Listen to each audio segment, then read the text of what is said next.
We are on the record in case number 2019-0041, 00041, Hyden-Leslie Water District, investigation into excessive water loss by Kentucky's jurisdictional utilities. I am Talina Matthews, Commissioner here. My colleagues are still in the morning hearing. That's Mike Schmidt, the Chairman, and Robert Cicero, the Vice Chairman. They will join us when they're finished, assuming we're not finished first. The nature of the hearing today is for the purpose of taking evidence into this case. As you know, we are holding 2 hearings a day. The other started in the other hearing room at 9 a.m. That's Southern Water and Sewer, and this is the Hyden-Leslie starting at 1. The hearing is being recorded by a certified court reporter, and if you would please give her the luxury if a question is asked to answer the attorney verbally and not head shakes and nods. I think that would help. Her completed typed transcript of evidence will be presented together with the video and will constitute the official record of this proceeding. This hearing is not streamed live over the internet because this room doesn't have that capability, but it will appear on the website this evening. This case in general consists of 11 separate water districts, 10 separate water districts and 1 water association. They are Morgan County Water District, Kaywood Water District, North Manchester Water Association, Estill County Water District, Farmdale Water District, West Carroll Water District, Rattlesnake Ridge Water District, Big Sandy Water District, Milburn Water District, and Southern Water and Sewer District. There are 2 additional water districts that are being investigated in a similar case, but those were already before us, and that's Martin County Water District and Cannonsburg Water District. These were utilities that were selected having greater than 35% water loss consistently, and as we have said in the other hearings, we're looking at this water loss as a symptom of a larger issue, and we're not solely looking at the water loss. We're using that as a proxy to look at other management issues. Parties to this proceeding are Hyden-Leslie Water District and the Office of the Kentucky Attorney General. So I will let you introduce yourself and your witnesses. Good afternoon, Dr. Matthews.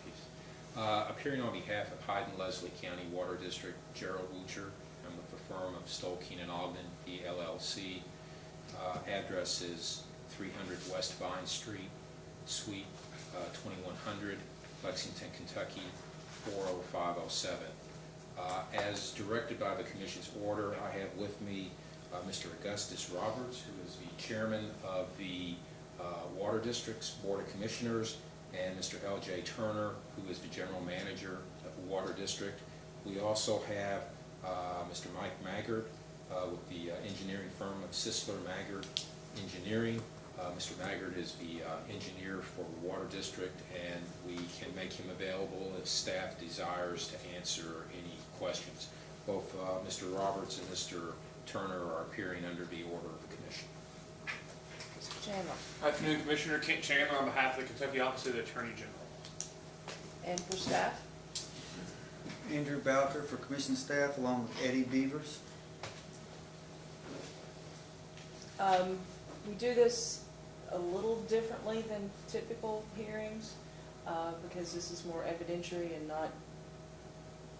it's an investigation. It's not necessarily being a litigated case.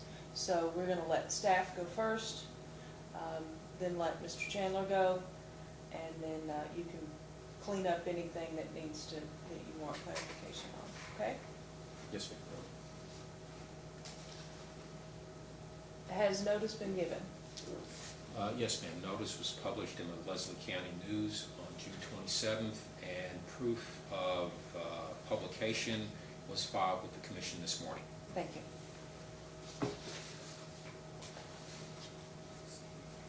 Anything else before we get started? Mr. Bowker? Well, we will allow you to bring your first witness, and Your Honor, Mr. Docker has indicated to me that he would like to have Mr. Turner, the General Manager, appear first, so I would call L.J. Turner to take the stand. And I will let you, when we'll introduce him after we swear at him. You raise your right hand. Do you affirm that you will tell the truth, the whole truth, and nothing but the truth, subject Yes. to the laws of perjury? Yes. Okay.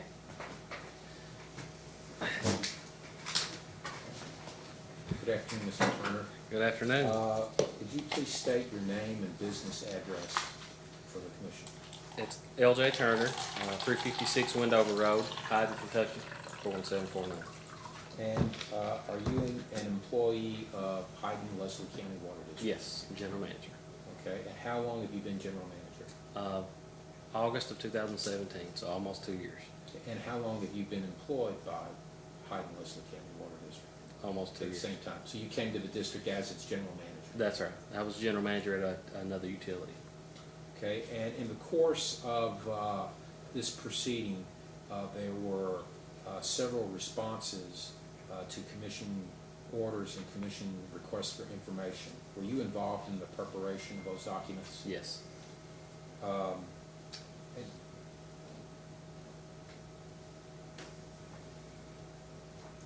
I believe that's all I have for the witness, so I'll turn the witness over for examination by the staff and commission. Mr. Bowker, Thank it's all you. yours. How are you? I'm great. You? Doing well, doing well. My name's Andrew Bowker, as you heard. I'm gonna be asking you a few questions on behalf of the commission, commission staff. You just noted, to Mr. Woocher, you just said that you worked for another utility for a little while. Can you tell us what that other utility was and what kind of on-the-job training you got from that job? I was the General Manager at Knott County Water and Sewer District for about 4 years. I was also the interim manager for a while and the plant supervisor for a while before that. What types of training did you have to go through to be able to do that job? It was all on the job training. Okay, so- Basically, I had some what I feel like was some pretty good mentors. Okay, so whoever was the general manager before helped mentor you some? Or? That's right. Well, not the general manager, but there was an interim manager for some period of time that I really leaned on as a resource and done some on-the-job training with me. Okay. Can you tell us a little bit about your employment background besides that? Do you have any other water service experience besides Knott County? I actually was previously employed with Hyden-Leslie for about 12 years before I went to Knott County. I actually reside in Leslie County. When the general manager position became available at Hyden-Leslie, I was offered that position. And so were you a field personnel, or what was your No, job? I was I'm sorry, a plant operator. Water Plant treatment operator, Plant okay. operator, yes. For Okay. about 12 years. Okay. Knott County Water and Sewer District was experiencing some issues and needed a little help, and it was the perfect fit. So I went there as a plant supervisor and worked my way up Okay. in that facility. Okay, thank you. If you don't mind me asking, what is your either educational or vocational background? Of course, I have a high school diploma and 2 years of college. Okay.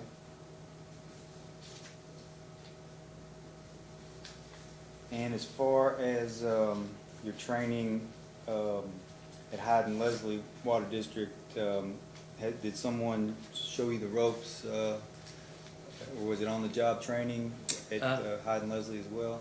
At Hyden-Leslie, I spent probably a day and a half with the general manager. But, you know, I already understood everything that happens at the utility typically will happen at the other utilities.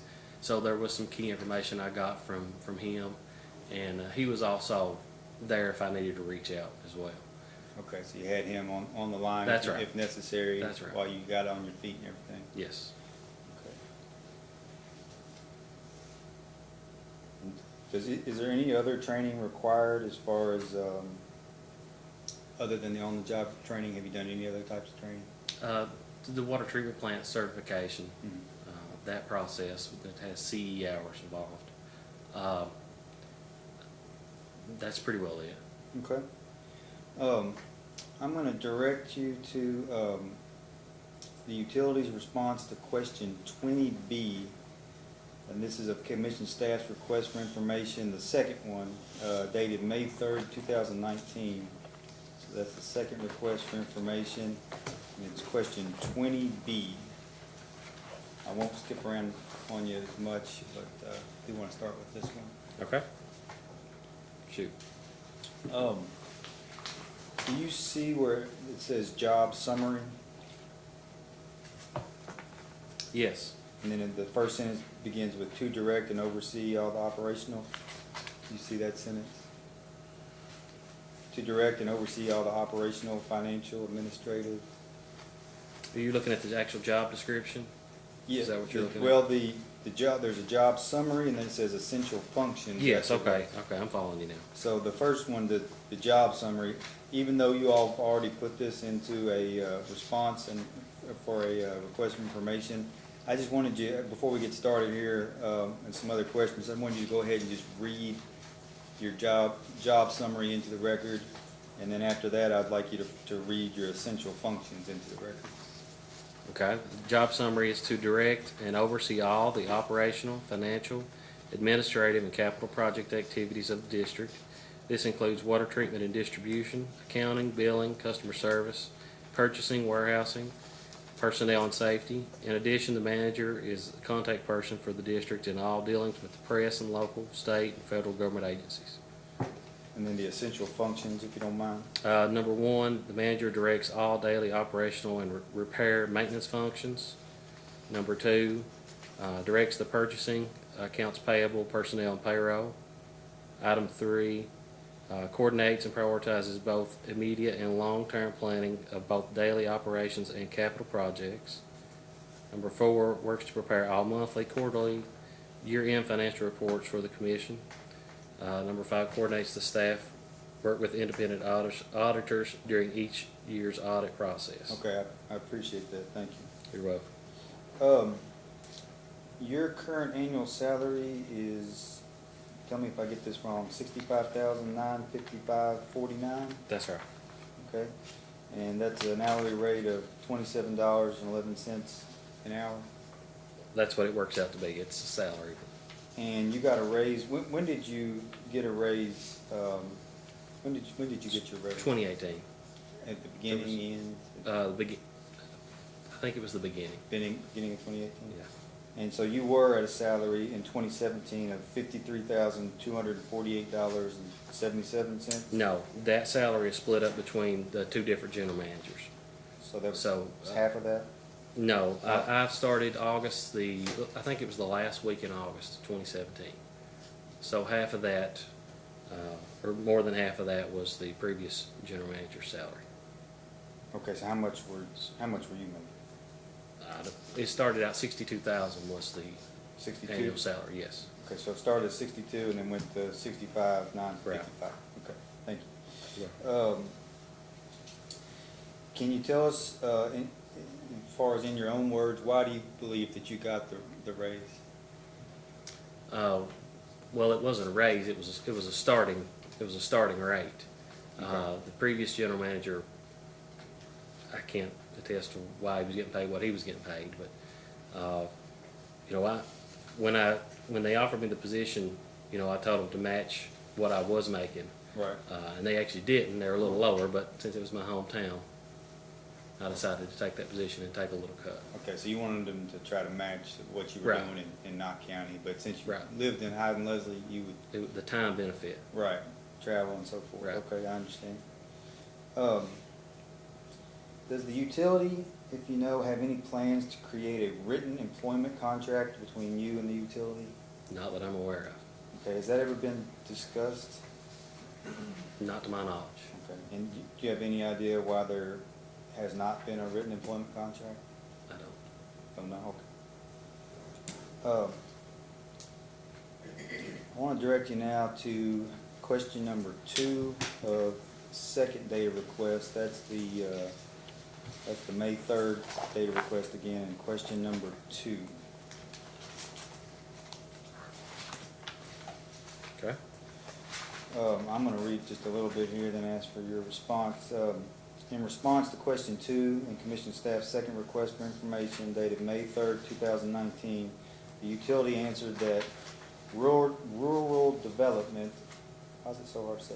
Rural development has approved an application for financing for a water construction project and has issued a letter of conditions to Hyden-Leslie County District, Hyden-Leslie County Water District regarding the proposed financing. And then the Water District also supplied a copy of a December 4, 2018 letter from Hilda Legg to the Chairman of the Board of Commissioners. And can you please update the Commission on the Water District's progress in meeting those conditions and securing the proposed financing? We have not implemented any of the rates. We're still working on some of the other funding sources. Mr. Maggard is working on some of the conditions in that as our engineer, but as far as the progress of that letter, we've not done a lot with it, simply because we've not secured the other set of, the rest of the funding throughout the project. What which other is funding are you? CDBG, ARC, and AML is also included in that project. And who is helping you with those, trying to secure that funding? Mr. Maggard. Do you have any, I can ask Mr. Maggard as well, but do you have any timeline you think when that might be financing coming through on the other ones? That's a tough question. Okay. I'll I check. wish I had an answer. Okay, We're not sure, but we're hoping that it's going to move quickly. right. If the application for financing is granted along with the other ones, how will the proceeds of the loan and the grant be utilized in the district? It's all of these funds are in a phase 3 project. It includes rehabilitation and replacement of 7 or 8 booster pump stations, a new water storage tank. There's I'm not sure exactly how many miles of line, but there's close to 10 miles of water line extensions included in that project. Okay. I'm sorry, there's also some dam repair in there as well, that CDBG's paying for a portion of that, or most of that. Were there also, you said, some installation of VFDs at the plant? as That's well right. as steps? That's right. There's VFDs included, and there's also some contingency money built in there that we're hoping to use for some plant improvements as well as some zone master meters. And the district right now does not have any zone master meters? That's correct, we do not. Master zone meters. And then there's also, part of those proceeds may go to some pump stations? Yes, Did you mention that? Okay. And a new water booster, is that also right? yeah, the booster pump, that's a booster pump station. Oh, booster as pump, well, okay. yeah. Thank you.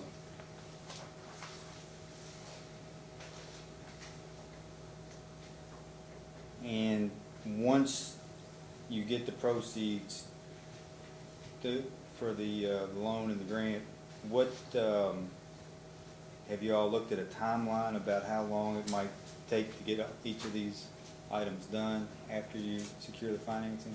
The project will probably be about 270-day project, I would imagine. I'm not 100% sure on that, but just from past projects I've been involved with, I would say it'll be close to a year. And your engineer will be Mr. Maggard? That's right, that's correct. Okay, now I'm jumping to the next question. Is does the utility currently have an employee handbook? Yes, Does the utility currently have a safety manual? yes.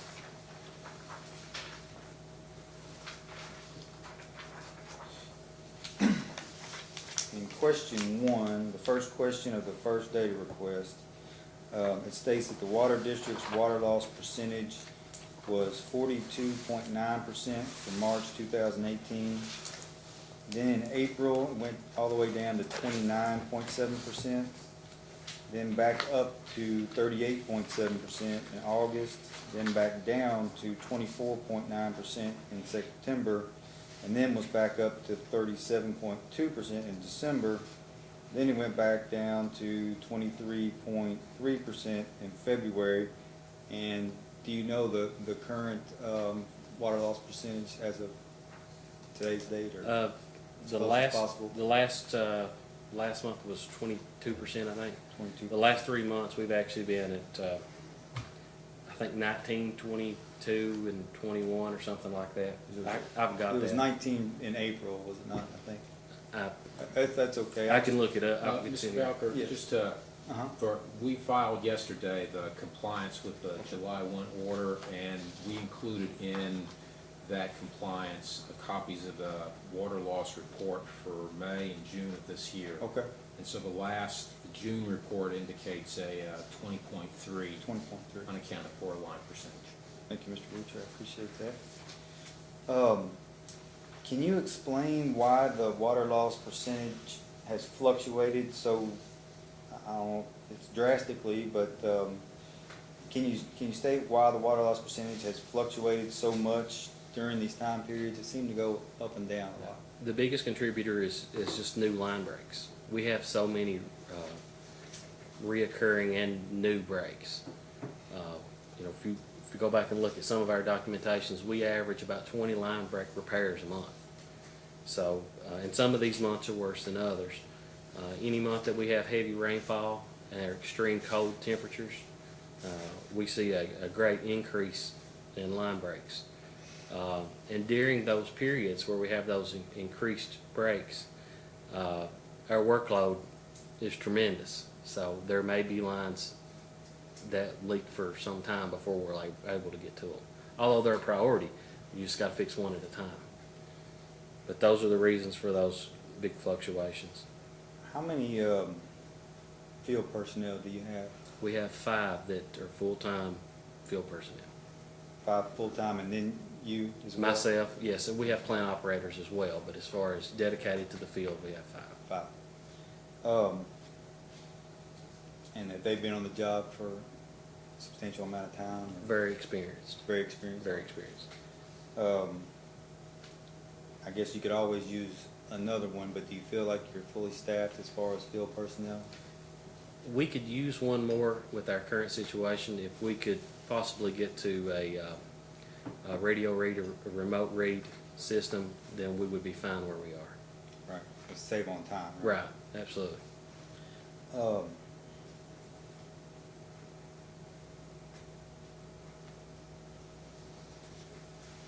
So the fluctuation is, you say it's mainly due to heavy rainfall and increased cold temperatures.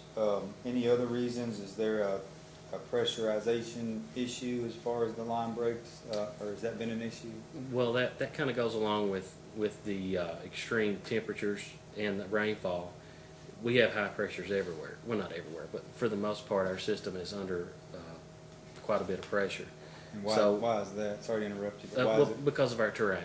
Oh, We okay. have a lot of mountains. We pump it, store it, reduce it, and we do it all over again. So we have, we've got some areas that have in excess of 300 PSI. Not a lot of areas have that high, but we have some areas with that. We have a lot of areas, over 200 PSI. So is it that you fix a line somewhere and it might cause more pressure somewhere else? That's and right. You gotta go find that. That's right. And a lot of our system is fatigue. We have a lot of old infrastructure. And when you tighten one section up, it'll increase the pressure in the other area and it'll show its weak spot. Right. And we see that a lot, especially in the winter. When the line becomes more brittle, it'll contract, expand, as the temperature changes. And we see a direct impact of that. So the fluctuation in water loss percentages there hasn't been a change in water loss calculation, the way it's been calculated, No, as far as you know? not that I'm aware. Since I've been there, it's been the same. And that's something that I reviewed with the previous manager to follow the same structure that he was doing. Can you tell us a little bit about how you you direct your field personnel go about going out finding and fixing leaks, kind of your process? Sure. Basically, every day we'll start the day as far as the field operations We'll start the day by reviewing our tank drawdowns. We do tank drawdowns every night. We'll check the usage in the areas of that tank, and we already know, it's already been predetermined. I pulled some information and got some goals for each tank of what the drawdown should be during the low demand time. And if it's in excess of that, then we'll go to that specific area. And we'll try to locate them during the day. A lot of times that's not possible, so we'll have to free up a couple guys to do leak detection at night. And why do you try to do it during the day? So they don't have to, if somebody comes, if they work that day and I have to bring them back out that night, then I'm short the next day. Right. Because they can't work around the clock, of course. But Does that cause many interruptions to service as far as having to do it during the day? not typically. We try to fix most hours where we don't have any interruptions, which we have interruptions, but we try to minimize that as much as we can. You feel like you got all the equipment you need to find and repair it? Everybody could use a little extra equipment, but I feel like we've got enough tools to be successful. As you can see, I think our new numbers reflect that. How much of the work day do you think is spent on leak detection and repair? It depends on how many hours. Well, you've got a water treatment plant operator that's sitting behind our telemetry and SCADA unit that's constantly monitoring tanks. So he's constantly looking. If we've got an area that's got high usage, there may be 2 or 3 guys out looking that day. The analysis that I do monthly and daily, it would really be hard to put a number on it, but Just approximate? Total between all of us, I would say there's probably 16 hours a day, because most days we have 2 guys looking for leaks, because we are aggressive on leak detection, very aggressive. So I think that would be safe to say. If you could have that one more piece of equipment for leak detection or repair, what would it be? I actually probably wouldn't, outside of master meters, I wouldn't purchase any new tools for leak detection. It would be nice to have a mini excavator, which is just a convenience thing. That's not going to help us as far as reducing our water loss. But if we did have to pick I would say probably a mag meter. Mag meter? Yeah, a portable mag meter. Which at this present time, if I need one, I actually borrow it from the other old utility that I work How do in. you use a portable mag meter for leak detection? Well, when you find the areas that has the high flow, you actually use the mag meter. You'll dig a hole, expose the pipe, and actually strap the mag meter onto that pipe, and it'll tell you what the flow is in that specific area. You can go beyond that, and you can valve and isolate areas until you reduce that flow to what you feel like the demand should be. Have you had any training, gotten any training from any outside entities such as Kentucky Rural Water Association, or have they done and some training with you all regarding how to find leaks? Yes, we have utilized Kentucky Rural Water at our utility. Early on when I started, we had a lot of in-op valves that didn't allow us to do leak detection, or didn't allow us to isolate. So Kentucky Rural Water was a big help in bringing in their valve exercising machine, which was instrumental in us being successful, because without those key valves, you cannot isolate those areas. Okay.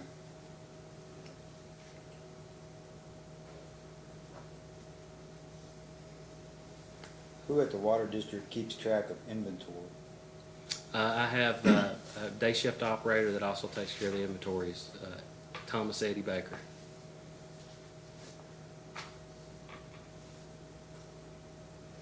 As far as inventory that you presently need, do you think you have everything on hand? Yes, we stay stocked.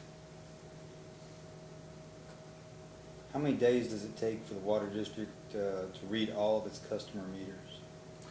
It depends. It depends on the workload. It depends if we have an emergency. Best case scenario, if I don't have to pull anybody from their meter reading duties, 4 days. 4 days. 4 days each. That's for each guy. So are they all mainly read around the same time frame? We do our best. Yeah. If everything goes great, we'll get them read in 1 week. 1 week. Yeah, within those 4 days. So, and they're all together. Everybody's reading meters at the same time, unless I have to pull somebody to send them somewhere else. Can you explain how the water district records fire department usage, water usage? Well, we actually haven't been recording any fire department usage. All of our fire departments are volunteers. We don't receive any reports from them, but we're trying to improve relationships so we can get the information that we need. However, I don't feel like it's a significant amount because they're all volunteer. The trucks they have are roughly 2,000 gallons. I think they'll hold 1,800 gallons. And we can see with our telemetry when they're actually hitting a hydrant. So we know about how many times a day that they pull. I estimate that they're around 50,000 gallons a month is what they'll use for firefighting and also for training exercises. But you all don't recover or you don't charge them anything for that? We don't, because we don't get any reports. We don't know exactly who's using it. We just know it's getting used. So in the future, you intend to follow up the fire, it's just one fire department? No, we have 6. 6 fire departments? All volunteer. You intend to follow up with those 6? Yes, we are trying to improve relations with them. That way we're able to work a little closer together and get the information that we need. So do you just have to sort of guess how much they're using, or? Well, we're not currently recording anything on our water loss forms. And it's in our tariff that we can assess 0.3% based on our sales, total sales. But I've not assessed that. I think it's been assessed in the past. But since I've been there, I have not included that in my water loss because I feel like I don't want to put an estimate in there on something that I want concrete information on. You understand that? Right. I don't want to estimate anything on there because I need to know where we are. But we are working to improve relations. We actually had a free training for them on hydrants, all of our volunteer fire departments, several months ago. So we're working to make improvements, and I think if our relationships are continued to improve, that we'll be able to get the information we need with no issue. Now, I know you've only been around since August 21, 2017, but do you have any idea as to why the relationship with the fire departments haven't been working together? I do not have direct knowledge Okay. of what the issues were. Okay. But I do know in 2011 there was a tariff change made penalizing the volunteer fire departments and really to put some heat on some of those folks. Okay, but as far as you know, there's never been a penalty instituted? Not that I'm aware of. Okay. But I would imagine it's something along that line that has damaged the relationship between the water district and the volunteer fire departments. Okay. As I think it's Is that the 0.3%? the 0.3% is just in there so we can assess it for water loss and for charges. Right. 'Cause, yeah. So what was the tariff change that broke down the relationship? Well, I think it was the fine. There was actually a fine included in there. And You're not recording? yes, I think maybe, I don't know, that, like I said, I wasn't around, It's I'm all just assuming hypothetical. that maybe that may have started the bad blood, so to speak. Sorry, Mr. Bell. No. We've already established that does the water district use zone meters in its assessment of water loss? You already answered it does not, is that correct? And is that something that's pretty high on your priority list? Absolutely. Because how would that help you all out if you had zone meters? Well, it'll allow us to locate leaks faster. It will be much more efficient because those zone meters, you put those in an area, you monitor those daily. Ideally, you would do it over telemetry, but during high usage days, you would be able to see that immediately instead of having to go through the process of valving and isolation. You could go read those meters each day and see when you've got that elevated usage, and it would make it much easier for us. If you know, when did the water district have its last water audit? To my knowledge, it's never had a water audit. Any reason for that? I'm not sure.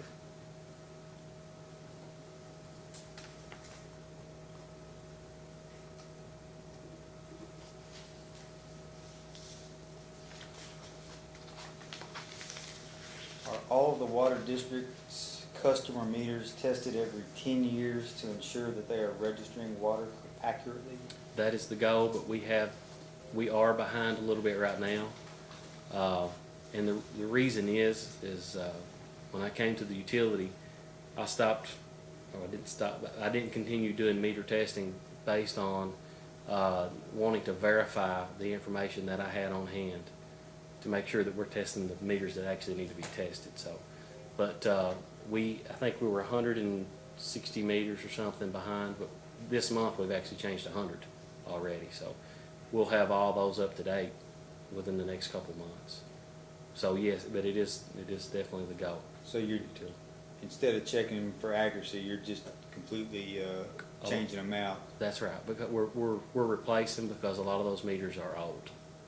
They're much older than 10 years. Okay, so you know that they need to be replaced. That's right. You say a couple of months, you'll have them all up? Yes. All up to date? Yeah. And what do you mean by up to date? You're saying They'll all of those will have been tested within the last 10 years. within the last 10 years? Yes. Yeah, tested or replaced. Tested or replaced, yes. Yes. One or the other, okay. And when you're doing where do you have them tested? The ones We've actually just started getting our meters tested at North Manchester Water. They just got a new certified bench.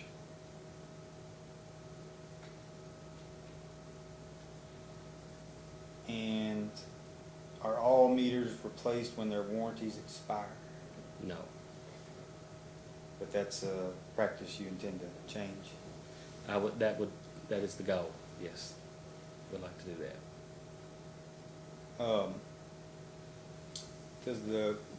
We talked a little bit about your field personnel, and you told us a little bit about how you allocate your time for leak detection during the day, but does the water district actually have a leak detection team, a squad? We don't.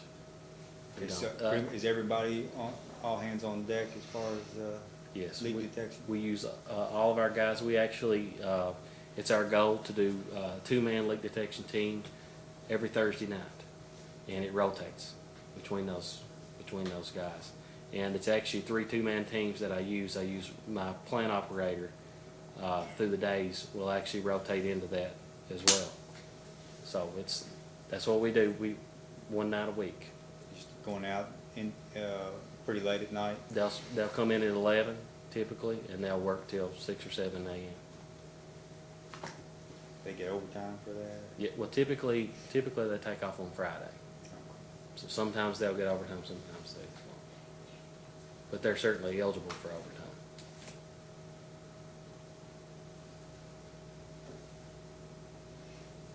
Has the water district used a contract engineer for help with leak detection, and if so, how so? No, we have not. Not since I've been at the utility.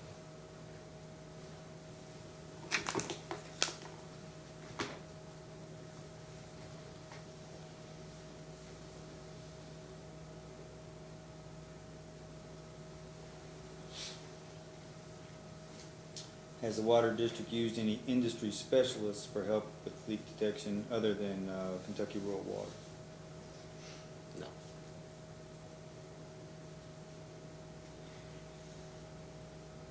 has the water district determined its best options for funding its needed repairs and infrastructure upgrades in order to finance its water loss reduction plan? We have not this time. It's something we are working on. And taking that to the commission, to the commissioners? Yes. We currently, what we have, of course, you see it in the request, but I've identified the issues I feel like we need to repair. The board authorized Mr. Maggard to actually assess those with values, and let's prioritize and try to pick one at a time.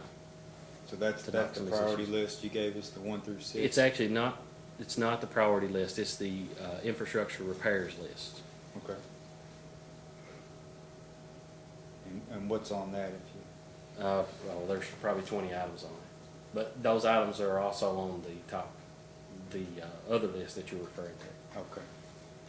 I think there's actually 3 lists that reflect repair issues throughout the 2 requests. Okay, I think we'll, as far as, and I don't mean to jump around on you, but the current project that's outstanding right now, we were talking about earlier, Mr. Maggard's engineer, I meant to ask you, how is that gonna help, how is that project gonna help with water loss numbers? It's not a water loss project, but there are items in it that will help. Can you explain some The of those? booster pump stations that's going to be installed will be installed with variable frequency drives, which will reduce a lot of the water hammer. Currently, our pumps, most of the pump stations throughout the county are on what's referred to as a soft start, but you still get a pretty substantial increase in pressure. And you know, that causes line breaks. There's no question that blow of that pump kicking on causes more line breaks. By installing those VFDs, you can actually select the amount of time that you want the pump to ramp up and down, and it'll reduce those to almost nothing. So that'll help substantially. The project's kind of old. The project was actually developed in 2014, I think, maybe even prior to that. But there's some contingency money in there, and we plan to use any of the contingency money there toward master meters. There's some tank repairs in there as well, and those items will directly affect water loss. Is any of it earmarked for extensions as far as new customers? There's a pretty good section of that project that is for line extensions. Would the line extension, since this project was developed back in 2014, would the project be, proceeds be better used for water loss or for the extension? Water loss. Is it too late to change the plan to water loss from, I'm not sure. We would have to revisit with all the funding agencies to see how their thoughts would be on changing the project. We have discussed with them the possibility of maybe pulling some of the items in the budget. why do you say it would be better, sorry to interrupt you, why do you say it would be better for water loss? Well, in my opinion, as the operator of the utility, taking care of the infrastructure of the utility is my #1 priority. So, new water line is not a concern to me. It may not be popular, but it's not my concern is the infrastructure that's in place. Are there customers that within your all's system or territory that don't have water, that need Yes, potable water? yes, and those are included in that section. Okay, and you know a roundabout number? I think the number that's close to 70, I think total. That have no? Oh, that's just in that Phase 3 project. Okay. Total customers that's not served in the county, I'm really not sure. but we're in excess of 90% served. But that project would take care of 70. The 70 customers, 70 I think is what it was. Mr. Merrill may be able to give you an exact number. He did What are this. they on now? Is it A lot of them are on wells. well water? Yeah, a lot of them have collapsed or failed. Some of them are, we have multiple areas throughout the county that's in that project. It's not a big area. It's more of a mile line extension to serve some. Some of them are using out of the river, out of the creek. They are in a horrible need of drinking water. That's something we have to determine.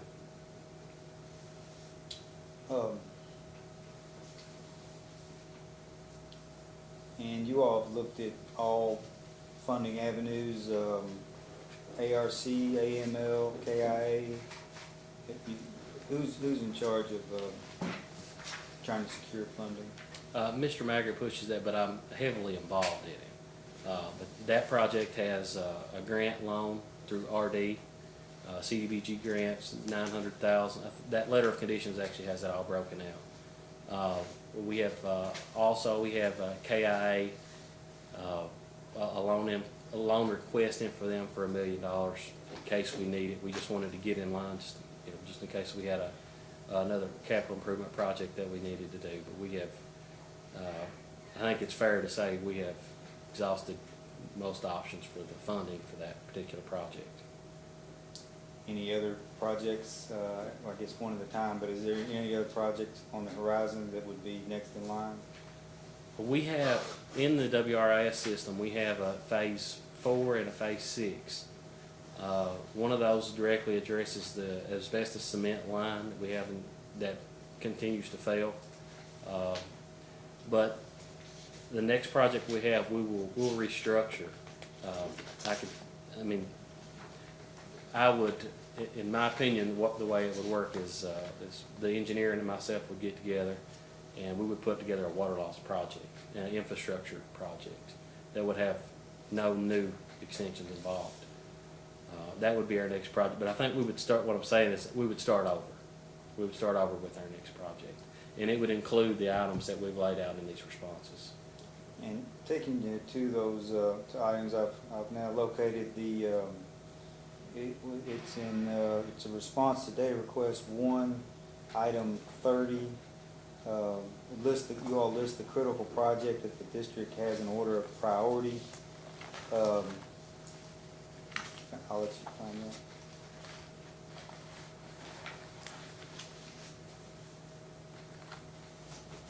And you just mentioned, and you all did list these in order of priority, correct? That's correct. So number 1 was installation of master meters in each zone. We've already talked about that. Number 2, the replacement of original asbestos concrete, water main replacement. And number 3, repair of leaking water tanks. Yes. How many water tanks have we? We have 2. They're both leaking? Yes. Leaking a lot? Or We have one of them where we feel is leaking about 30 gallons a minute. what about the other one? About 5. 30 gallons of what? Per minute. Per minute? Yes. Then after that, resolving water treatment plant issues relating to debris during high turbidity events. Can you explain that one a little bit? Yeah, that's a kind of a complex one. We have a active flow water treatment plant. The pre-treatment process recirculates sand to settle out organics, inorganics, things of that nature. But what happens when we have high turbidity events is it carries leaves, twigs, all kinds of different debris, plastic bags, whatever. But what happens is it comes into the water treatment plant, into the pre-treatment process, and it clogs the sand pumps up. And it prevents us from being able to operate, or nearly to the point that we can't operate. We have to man it with 3 guys typically to keep the sand pumps clean. But it is, we feel like it is a major issue. Not water loss related, but is an operational issue. Excuse me, a lot of sand coming in your area? Yes, we have a lot of sand, but the sand actually doesn't affect us that much. The sand that comes in from the river is not uniform like the silica sand that's used in the process. It'll replace it. It'll actually push a lot of our silica sand out, but we can still operate. It's the debris that causes us the real issue. The heavy particles and stuff don't affect us. It's the debris. Okay. And then after that was replacement of water mains that have reoccurring failures. Can you tell us a little bit about that? Now, we have several areas that continue to fail. There'll be areas typically in a section, and they'll have break. But those areas that have those recurring failures need to be replaced, or we need to look at some kind of infrastructure upgrades, whether it may even be reducing the pressure in the zone and boost it somewhere else. And then purchase and installation of radio read meter system and upgrade of billing system. The radio read system, I think everybody understands that, but it would free up our personnel, and they, instead of being tied up for meter reading for 4 or 5 days, you could probably get two guys could probably read them all in 2 days. So that's kind of self-explanatory. But the billing system we have is very basic. It doesn't do meter tracking or work order tracking, things of that nature. A lot of the newer billing systems have a lot of tools. Ours is basic. It works well, but it's just fairly basic.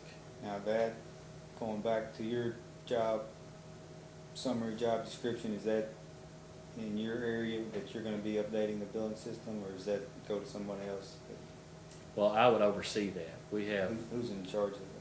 well, I'm in charge. Oh, well, yeah, but Yeah. who would, besides you, who would head that up? We have a bookkeeper and a clerk that do most of the billing work day to day.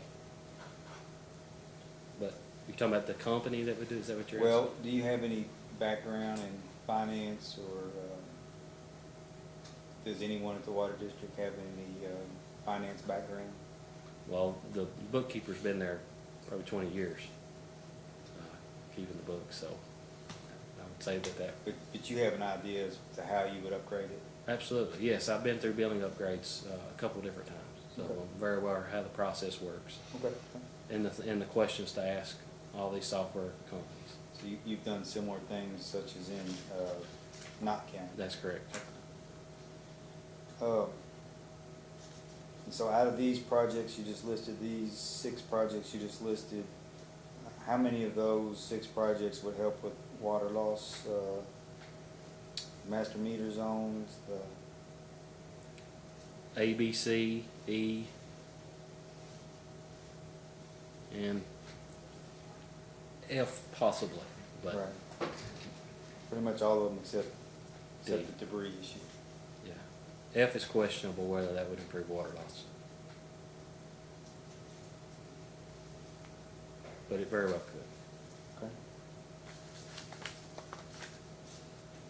could. Okay. How is the water district's progress on installing gate valves and leak detectors throughout the system? We have installed multiple, many gate valves, also leak detection meters, a small 3/4 or 1 inch leak detection meters throughout the county. Anytime we have a instance where the line has to be cut, we put a gate valve in. It's expensive, but that is critical infrastructure when you're doing leak detection. In the mountains, typically our gate valves, they may be a couple miles apart, and with a lot of old infrastructure, no matter where you are. But the more gate valves you can put in, the better off you are. They're definitely your friend. So, sounds like good progress. We feel like we're making good progress. Okay. Does the water district now have a written, updated, long-range capital improvement plan? We do not have a written capital improvement plan. And why not?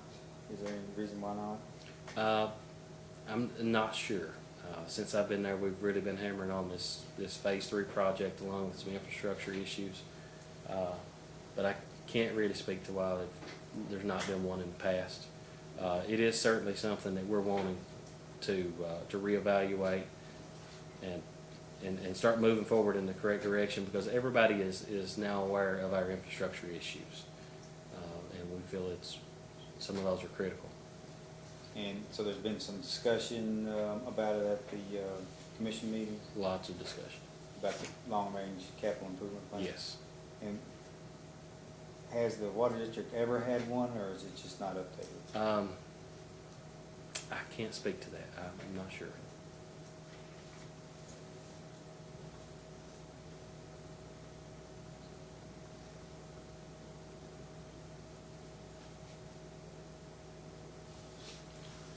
Um,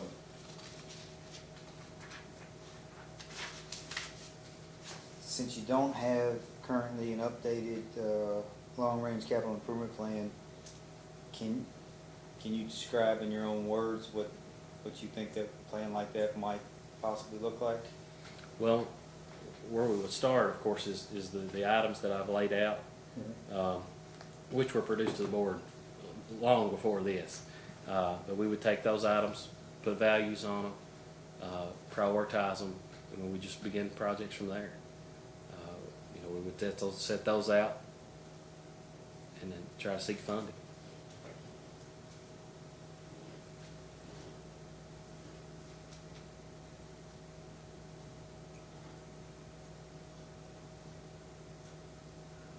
Has Brian Kirby of CEDA, or CEDA Inc. assisted the water district with its leak detection efforts, and if so, how so? No. Is that the name? I guess I was getting that from one of the data request He does. responses. He does some financial consulting and some administrative duties with projects. Okay. Nothing to do with leak detection? No, not that I'm not aware that they do that. Okay. Has Kentucky River Area Development District assisted the water district with its leak detection efforts? They have not assisted in leak detection. However, they have done a GPS mapping of valves, hydrants, and other points within the system, which could affect water loss processes.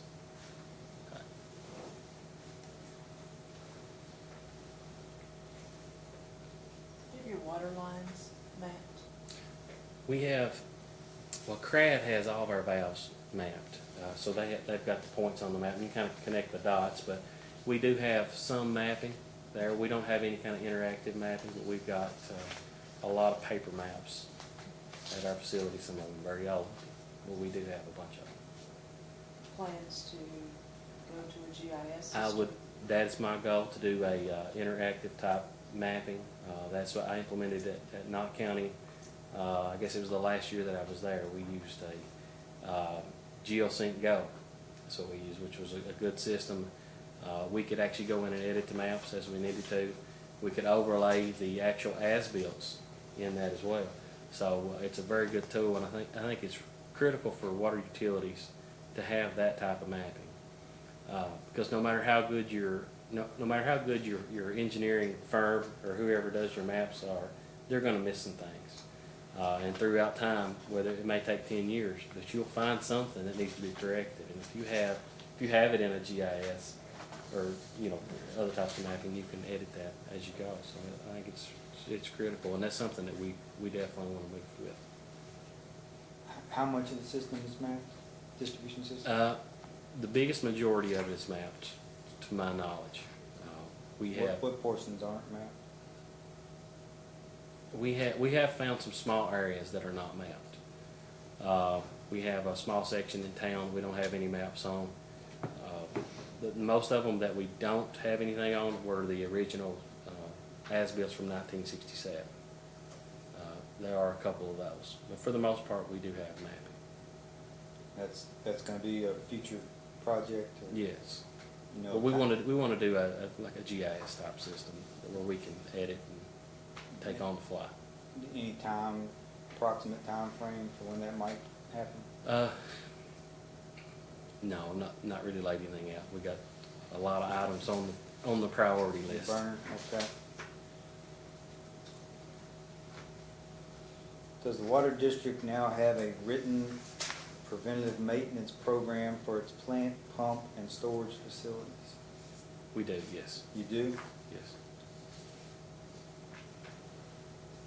Can you describe it a little bit? Because we may ask for that in a post-hearing data request. And so if we ask for that in a hearing, in a data request, can you all provide Yes. provide that to us? Yes, but it basically just, it describes how to do the process. Everything is inspected each month. Our pumps, our tanks, our vehicles, equipment, the water treatment plant, those facilities are all on a monthly rotation. Monthly rotation? Yes, But it has been written down at this point? yes. Okay.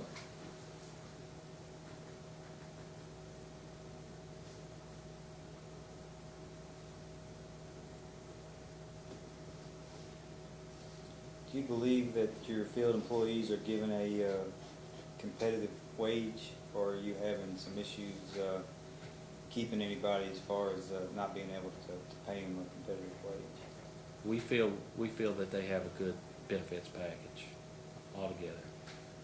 They could certainly make more money. So not too many issues with turnover? No, we have very, very little turnover. We've got some happy people. That's good.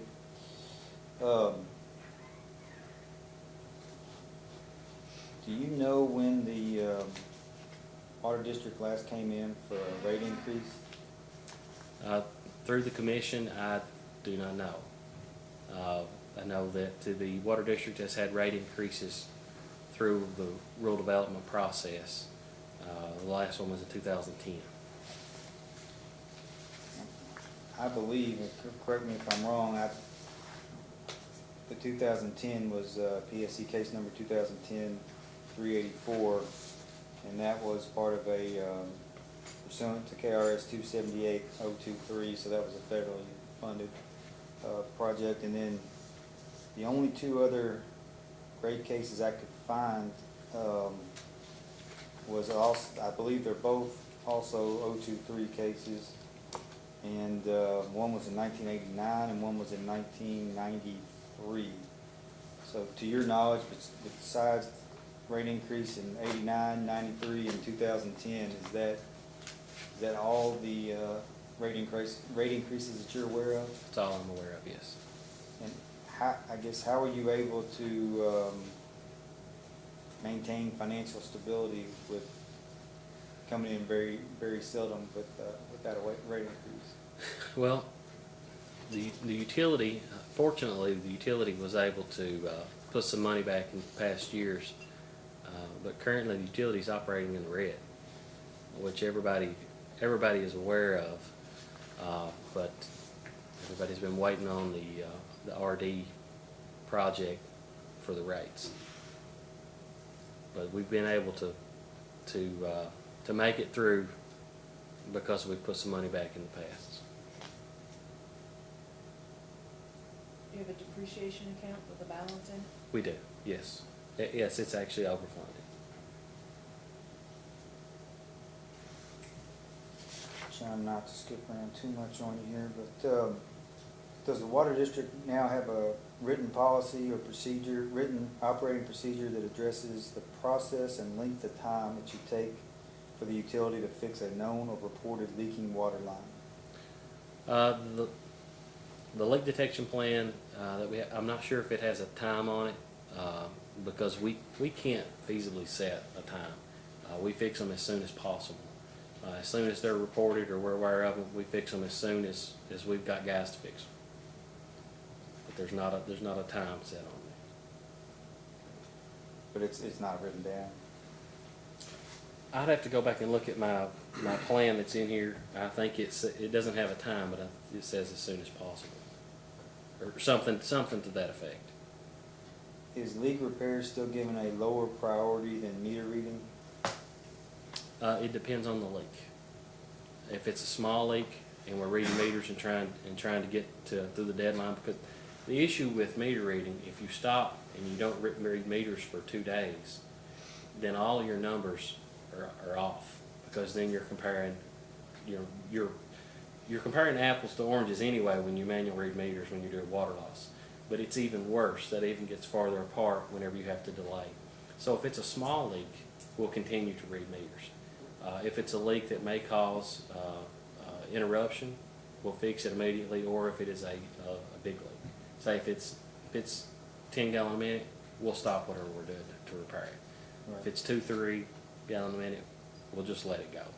Okay. Which is not ideal, but it's just the way it is. Thanks for clarifying that. Appreciate it. What about, is it still given a lower, is leak repair still given a lower priority than customer disconnections and new service installations? Again, it depends on the leak. If it's a small leak, we'll move forward with our daily work. Things like disconnects are very important. So it depends on the instance. You don't have a hard and fast rule, just That's right. We don't. If it's a big leak, get it done. that's right. Little leak, it can wait for a little bit. Right. Each case is different, I guess.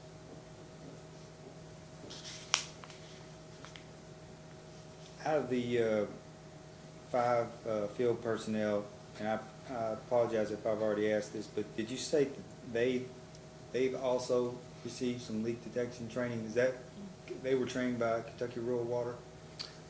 They've not had specific leak detect. I'm sure some of the CE hours, I think all of them but one are actually distribution operators as well.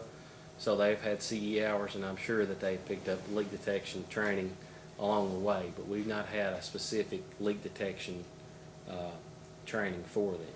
It's mainly on the job. Right, and we've got a really good crew.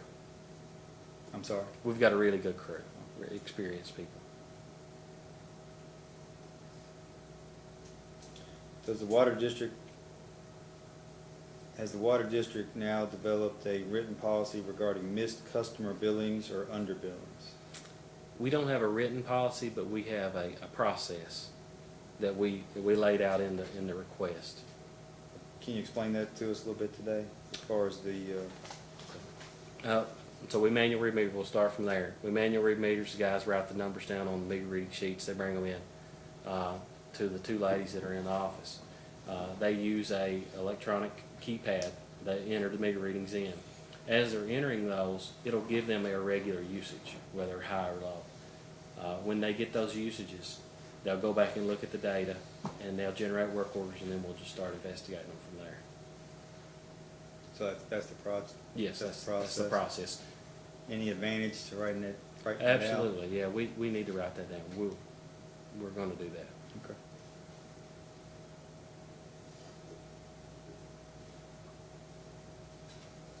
Has the magnetic flow meter that records the water district's finished water from its water treatment plant been verified for accuracy yet? No. The last time we had that checked in 2017, they were unable to verify it, and it was due to the installation. There's actually, before a mag meter, you have certain items that determine the length that you have to have between, whether it's a valve, an elbow, air release, things of that nature. But we have kind of a bad scenario. We have two 90-degree elbows and a butterfly valve right in front of our mag meter, which is kind of worst possible scenario. So there's not the proper length there in order for the mag meter to get a good signal. Okay. Does the water district have any plans to replace this magnetic flow meter due to the flaws in its design that keep it from being properly calibrated and tested for accuracy? Not at this time. Any possible timeline? The cost would be great to do that, and I don't know that that would be beneficial for us, because we're able to measure the flow. We have other meters in the plant that are able to measure the flow and be verified already. The meter itself is probably $12,000 to $15,000 each of them. So moving that or purchasing a different type would be very expensive. So- And I feel like we're already getting that. For accuracy, you've got other meters, other places that do the job for you. You don't necessarily need the magnetic flow meter. That's correct. We have magnetic flow meters in other places in the plant.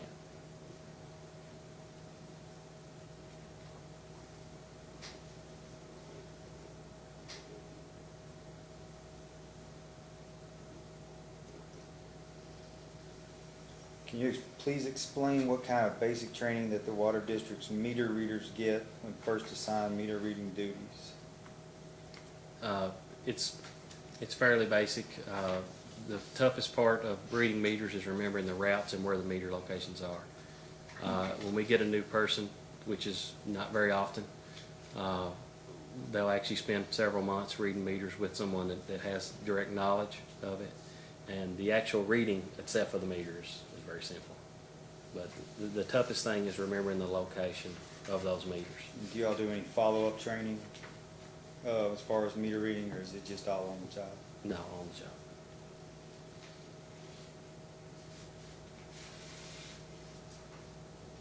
And I apologize if you've already given me did you already give me a approximate time frame of when the water district plans to implement the use of master meter zones to help with leak detection? I didn't give you a time frame, but as soon as we can get this project funded, if there's contingency there, we'll do that. But meanwhile, we are doing the leak detection meters. Right. But the master meters, the zone meters will be installed if we can have some of the contingency money from the phase 3. If the phase 3 project is funded, we'll use some of that money for master meters, if it's possible. As far as funding, I understand that you all have used the 023 method as far as rate increases, but the last one of those was the 89, 93, and 2010. So you are aware that you can come in for general rate adjustments as well? Yes, I'm aware. No plans to do so other than what you've currently got out there regarding the project we've talked about? There has been some discussion.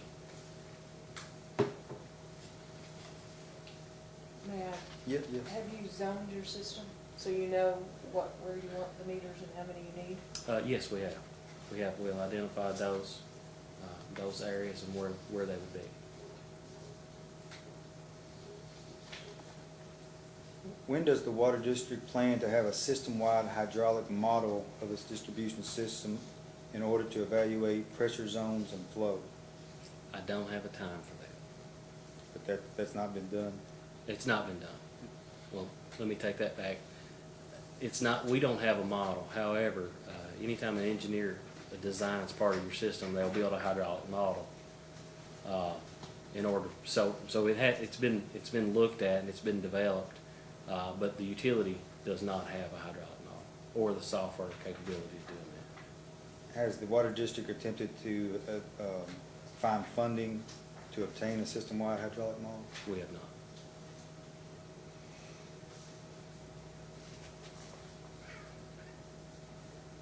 And I believe you already answered this, well, you haven't answered this part of it. Has the Board of Commissioners begun documenting its discussion of its water loss reduction efforts in its meeting minutes? Yes. And why was this not done in the past? It was something we discussed at length each meeting, but it was typically whenever we did meeting minutes, we would do motions. So we have since been putting more details in there. We've actually added a operational item on the agenda where we discuss those items, and the motion is made to accept the water loss and also the operational information. The plan? Yes, And who takes those meeting minutes? I do. You do, okay. Yes. And you say you're putting more detail in those now? Yes, yes. I put a lot of details in there for some other stuff, but for the water loss, I did not. That was on me. Okay. In the future, you plan to? Absolutely, we already are. Okay. In response to question 29 in the first data request, That's the March 12 day request, and Appendix C, question number 29 states that you intend to have water loss down to 20% by December 31, 2020. Is that still a realistic and achievable goal for the utility? We're there right now. I guess so. So I think so. So I guess you don't plan on seeing it go back up or anything? We don't plan on it, but I do anticipate spikes in the winter. Cold weather? Yes, I do anticipate it. Hopefully, we're able to maintain that and we're able to manage it because we have been extremely aggressive and proactive in leak detection. So hopefully, after fixing 20 leaks a month for the last 2 years, we've fixed a bunch of them that are not going to reoccur. Is there a new possible achievable goal now that you've got it down to 20% to get it down to 15 or? See how long we can stay at 20. Okay. Of course, that's the goal. Right. Whether it's achievable or not, I'm not sure. We'll just have to see what the data says, but we're certainly gonna give it all we got. So from getting it from where it was going up and down, I mean, what do you say were you mentioned some of them, but the biggest reasons for how you've gotten it down to 20% from where it was up around 35 and so forth? Strategy. And what is In that? my opinion, being strategic and staying consistent. Continuing to do that water loss. Immediately as soon as I came to the utility, of course, I knew there were water loss issues. We set goals for all those tank drawdowns. So that initiated. So I set a goal for the amount that we pump each day, which was around 1.2 million a day. My goal was 850,000. On average, we're 950 now. And also with those goals in each tank zone, those have really helped. And I think that makes us more efficient. Are you able to shut your plant down? Well, we already were shutting it down, but we were pumping much less hours now. We were pumping about 18 hours a day, and we're pumping about 14. Does the utility have a timeline as to when it will develop a written policy regarding theft of water service? We do not have a written policy. Any timeline as to when you might develop one?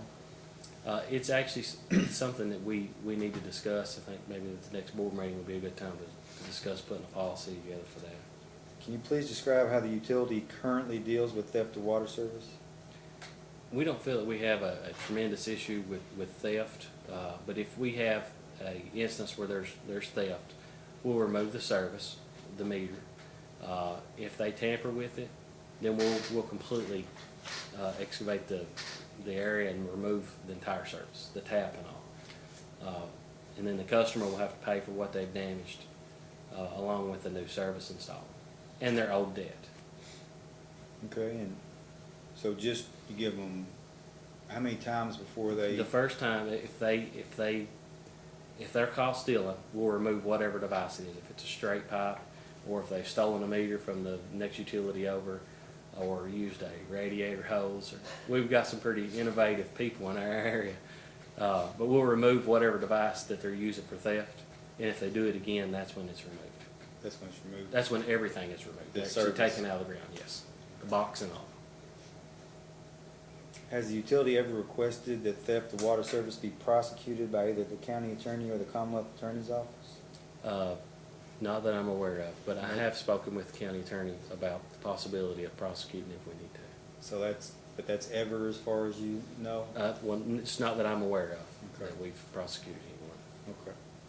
And you state that the main reason for that is just because it doesn't happen very often? Well, I can speak from since I've been there. I've not felt that it's been necessary to go that route. If you remove a service and require the customer to pay their past due amount plus the new service, I would imagine that's probably more punishment than what they get any other way. I would imagine. A fine or jail sentence of the Right. court, right?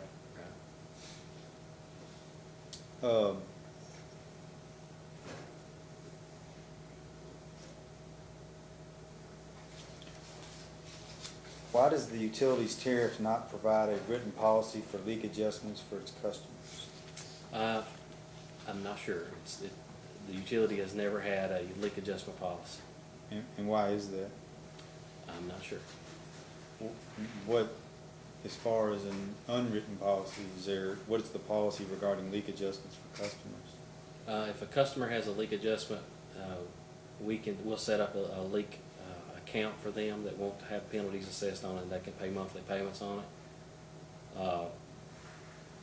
But that's the only, the only time we do an adjustment is if there is a error on our part, or if there's a meter issue, or busted meter bottom, or something that we caused, or something to that effect. But nothing's been written down.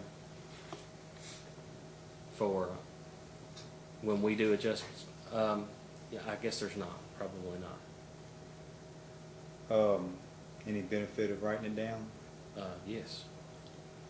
How does utility deal with late charges when making a leak adjustment? We don't do leak adjustments.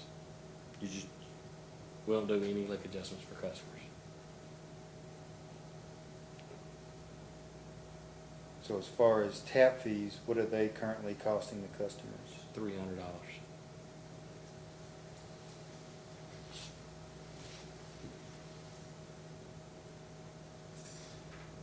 And that is too low, yes.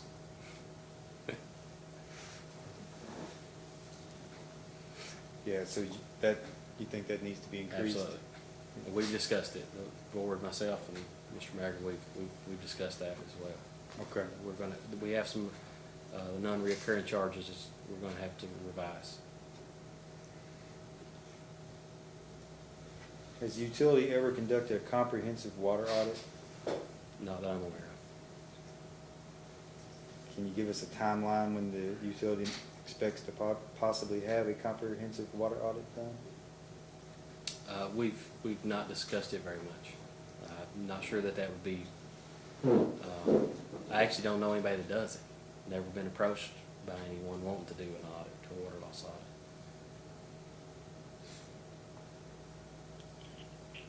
Can you please describe in detail the utility's procedure for monitoring and documenting withdrawals from the utilities?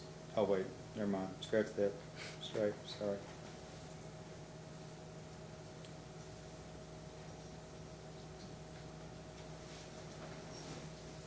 Can you please explain how the utility accounts for flushing when determining water loss for its system?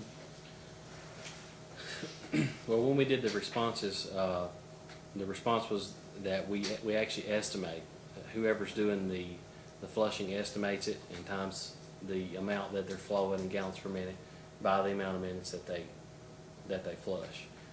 That's then recorded on a flushing log. And then that's when I take that total from each month and put it in the water loss. But it's all just estimates? It is estimates, but we have, since then, we have a kit for that. We ordered a flushing kit that will give us precise measurements. Okay, that was my next question, is what type of flushing equipment does the utility use? So that, and then anything else? And just the tools to operate the hydrant. And Of what's course, the the kit? wrenches. What's the kit? The kit has a diffuser. It also has a nozzle and a pressure gauge. And the pressure gauge can because it's already predetermined what the size of the nozzle is, so it's able to tell that pressure during that time to determine the flow. When did you get that? It's been ordered several weeks. I feel like since we've got our water loss now to what I feel like is manageable, now we really have to start watching the details. So I feel like it's really important now to get it's always been important to get a good measurement, but now more than ever we want to make sure that we're capturing everything. We don't have any more low-hanging fruit like we did before. Right. With your system and the way it's constructed, do you feel you have a lot of flushing relative to other systems? I know some of the more rural systems, you're gonna have a longer We do. distribution line. We don't have a lot of loops. A lot of ours are dead ends, so I feel like there is more flushing in a system like ours. That's what I suspected. Yeah. has the district ever considered combining with a neighboring water district? No, I don't see Is that that- that's an option. Excuse me, I don't see that that's a feasible option. and why is that? Well, we're the whole county. Huh? We encompass the whole county and the city. Our neighboring counties is the city of Hazard system, Manchester. So those would be the two systems that we would neighbor with, and they have big areas as well. It's just something I've not looked at. Wouldn't be cost beneficial. I don't know. I've not ran an analysis, but I don't think so. Does your district anticipate that its customer base will increase or decrease over the next 10 years? More than likely, it'll decrease. Our population, And there's people moving out? yes. Decrease a lot, a little? I think it's been estimated that our next census will be 10,000. We're around 11,000 now.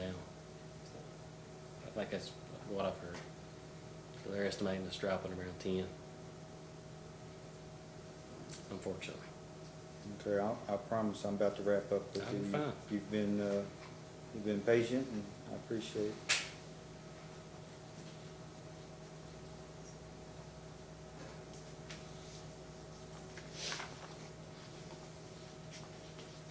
I believe that's all I have, Your Honor. I have maybe one question, and that goes back to I guess it's ultimately, how does one survive without a rate case? The cost of everything that you do has gone up. It's tough. It's very important. It's tough. Our utility luckily had some rates that were set properly years and years ago, but we can't continue without increase of some sort. I mean, it essentially will come down to a pay me now or pay me later. Yes, sir. And you may be a little bit in that pay me later now. Well, sort of. we're okay for now. We've still got some time, but But you're operating in the red. we are operating in the red. But it's time. How are you paying your bills? We've had money put back. So, and we're still, I'm not gonna say we're comfortable. Anytime you're operating in the red, it's not a comfortable thing. But we're a long way from not being able to pay our dues, debts. Mr. Shannon? Thank you, Commissioner.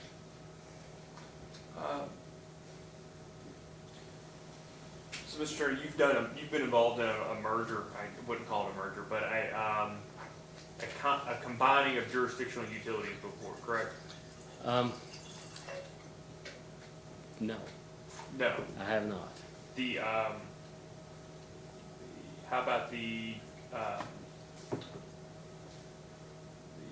transfer of control Ball Creek. with Troublesome Creek Environmental Yes. Authority? I was involved. That was a wastewater. Troublesome Creek Environmental Authority owned a wastewater system in Knott County that was initially built to provide wastewater to a development area. And Knott County Water and Sewer District took over that utility because Troublesome Creek Environmental Authority, it was not an operating entity. They were basically a funding entity that got regional funding because it was a multi-county. I think it was Perry, Knott, Letcher, Floyd. I think that's it. So yes, I was, and it was wastewater, and it was a fairly small system. But in the wastewater, I have been involved in a merger. Okay. And was that one of those situations where it was I don't want to say it's an emergency, but a situation where Knott County stepped up to take over something that somebody didn't want, or was it like an economic decision? Yeah, it was an emergency. Yeah, the T had, our Troublesome Creek Environmental Authority had no revenue stream. Okay. So in terms of considering the possibility of a merger as it may relate to Hyden-Leslie, it's not really comparable then? No, it's not. Did you participate in any rate cases while you were at Knott County? We did not do rate cases. However, we did go through the ARF process in-house several times to assess our rates. But we didn't do any filing with the commission. And so explain to me how that internal process went when you were at Knott County. Well, basically, there I actually had a chief financial officer, and we would assess all of our expenditures, all of our revenues, and just include those in the alternative rate filing, which is fairly simple. But we went through fill in all the blanks and came out with a number, which, you know, we had our own way of assessing that without the alternative rate filing. You know, and all those, you include all your cash expenses along with your depreciation, your debt service, and things of that nature. And it was basically, well, let me ask this question first. The CFO, was the CFO of the district or the county CFO? The district. The district Yes. CFO. And you were general manager at Knott County? That's correct. And was as part of your duties, were you over the CFO, or were you all on the same sort of level? I was over him. Okay. So,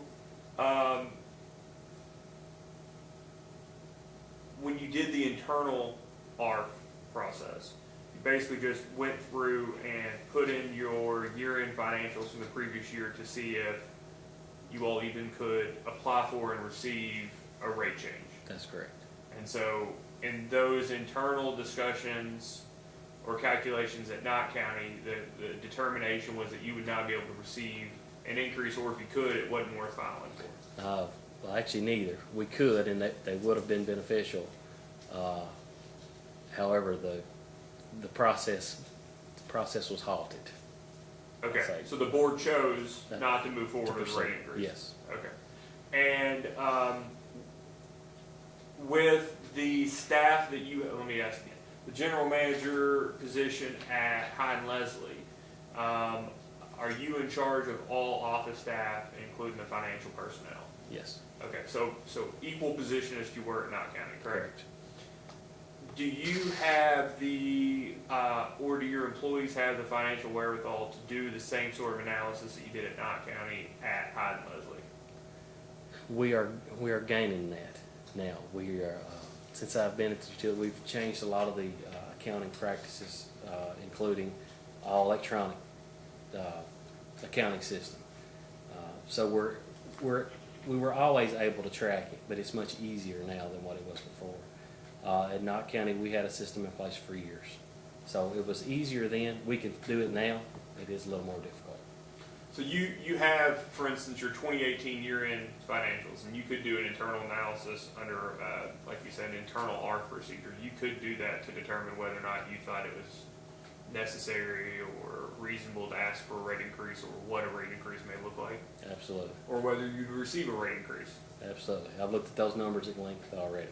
You've been there 2 years almost? Yes. Have you ever presented that information to the board? Well, we review the financial statements each month.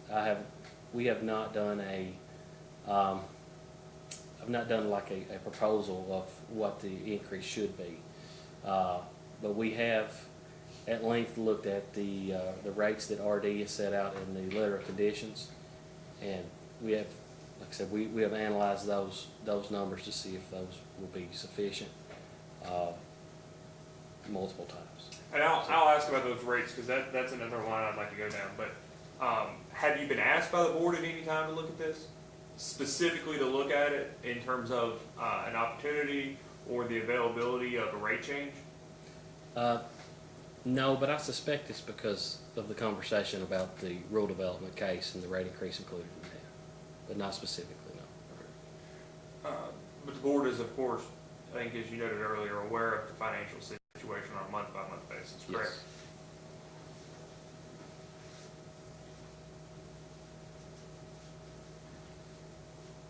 So, you heard the questions earlier, counsel for the commission staff, about the previous, we'll call them rate cases, but they were 023 cases, right? Right.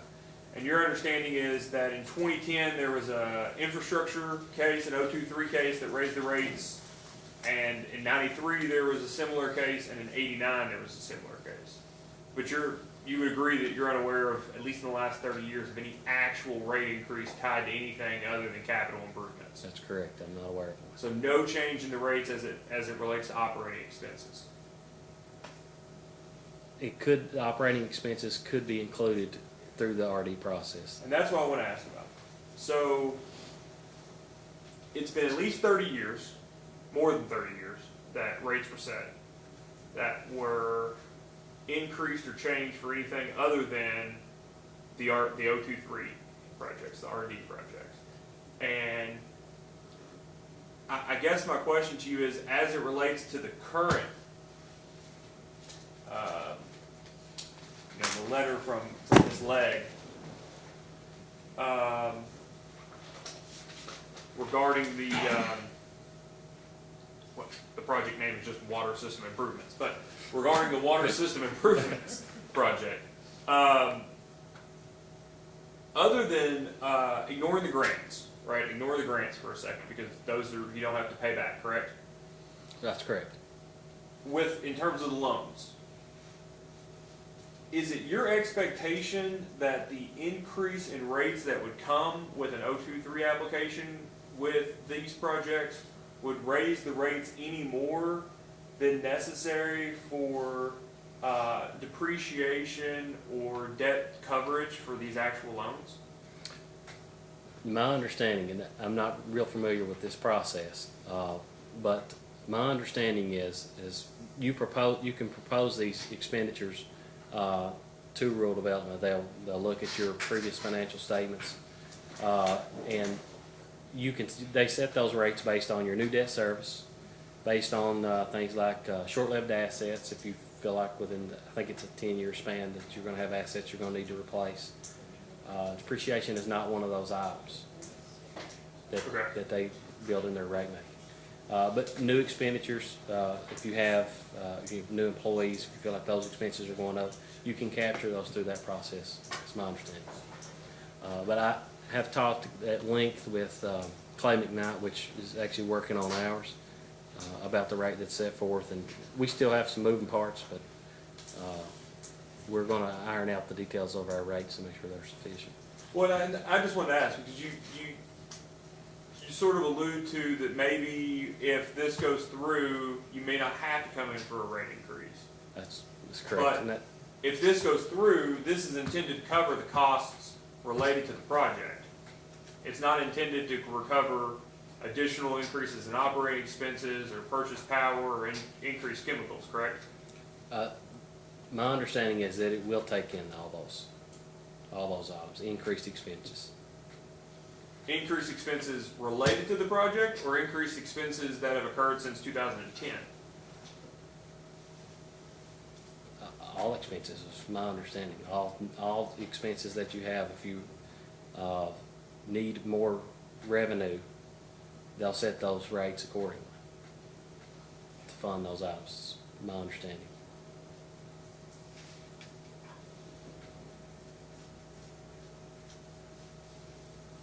And have you participated in an 023 case before? I have not.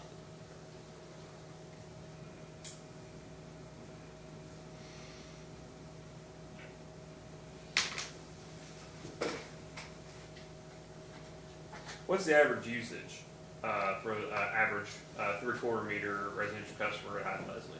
It varies, but about 3,400 gallons. 3,400. It's in here. I've got that covered in one of these responses. A lot of response. I think it's like 700 pages of response. You'll forgive me. So that's an average rate of 20.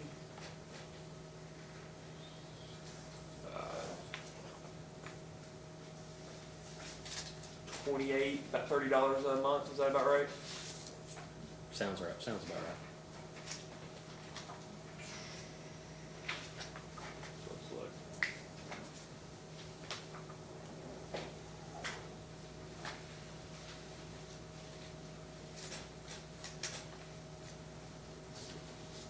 May I approach? Yes.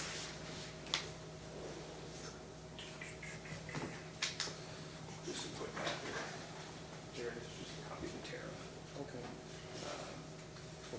the 2010, and it's the, I think it's the third page of the tariff. Give you a copy of the tariff here. And you see the residential rates, $20 minimum bill, and that the rate is $5.62 for every 1,000 gallons after the 2,000 gallon rate. Is that your understanding of Yes. what the rate is? Okay. Mhm. So first 2,000 gallons is a little over $20, right? Right. And so the next 1,000 gallons would be $5, and let's just say the average is 3,500. So next another $2.50. So that's less than $30 then. It's about $28 for an average residential customer, right? That's right. Okay. Do you know what the average rate was at Knott County? Oh, it was lower. The first 2,000 gallons. Oh, you're testing my memory here. I think it was $18.25 for the first 2,000 gallons. I think. Sorry. I can actually subject to check.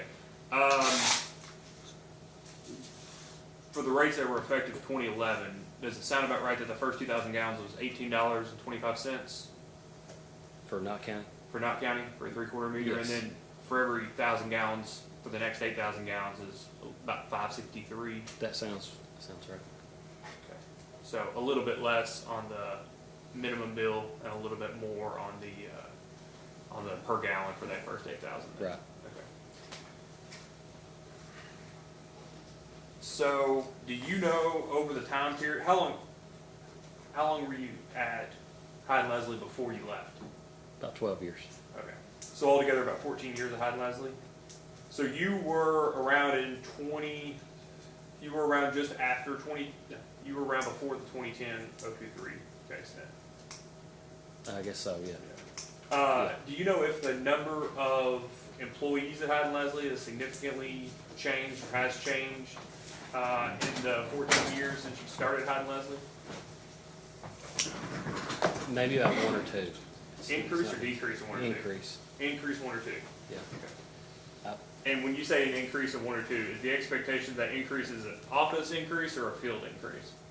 A field increase, I think, but you have to understand I was at a different capacity. I was a treatment plant operator. But just right off the top of my head, we may have increased by one, possibly two.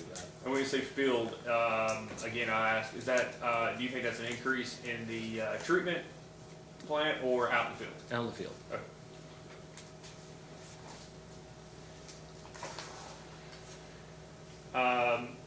You talked about some of the fixes that you've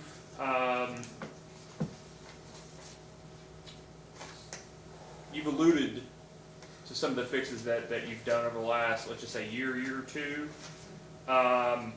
That you indicated they were maybe a bit longer term fixes.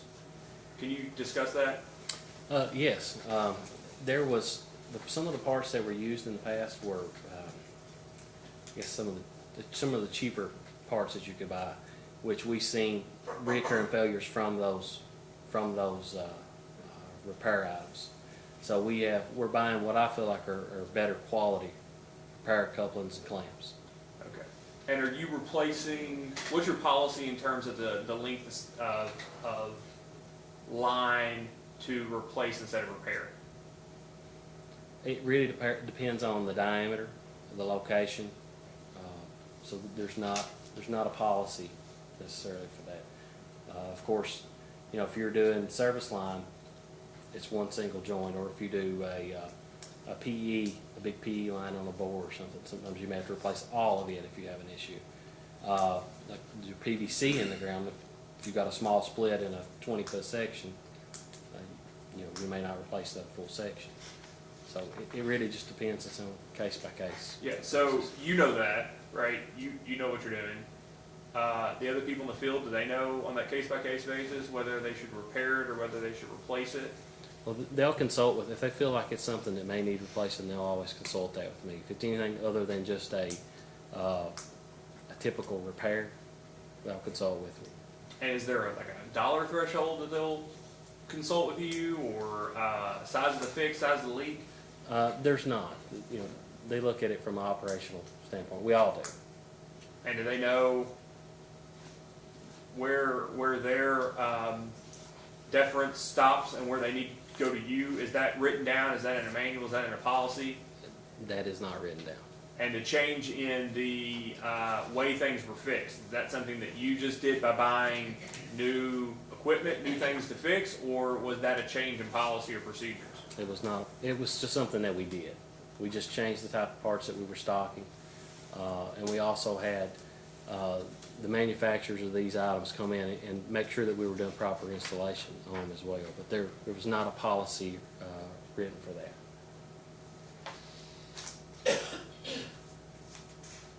You mentioned the percentage served in Leslie County.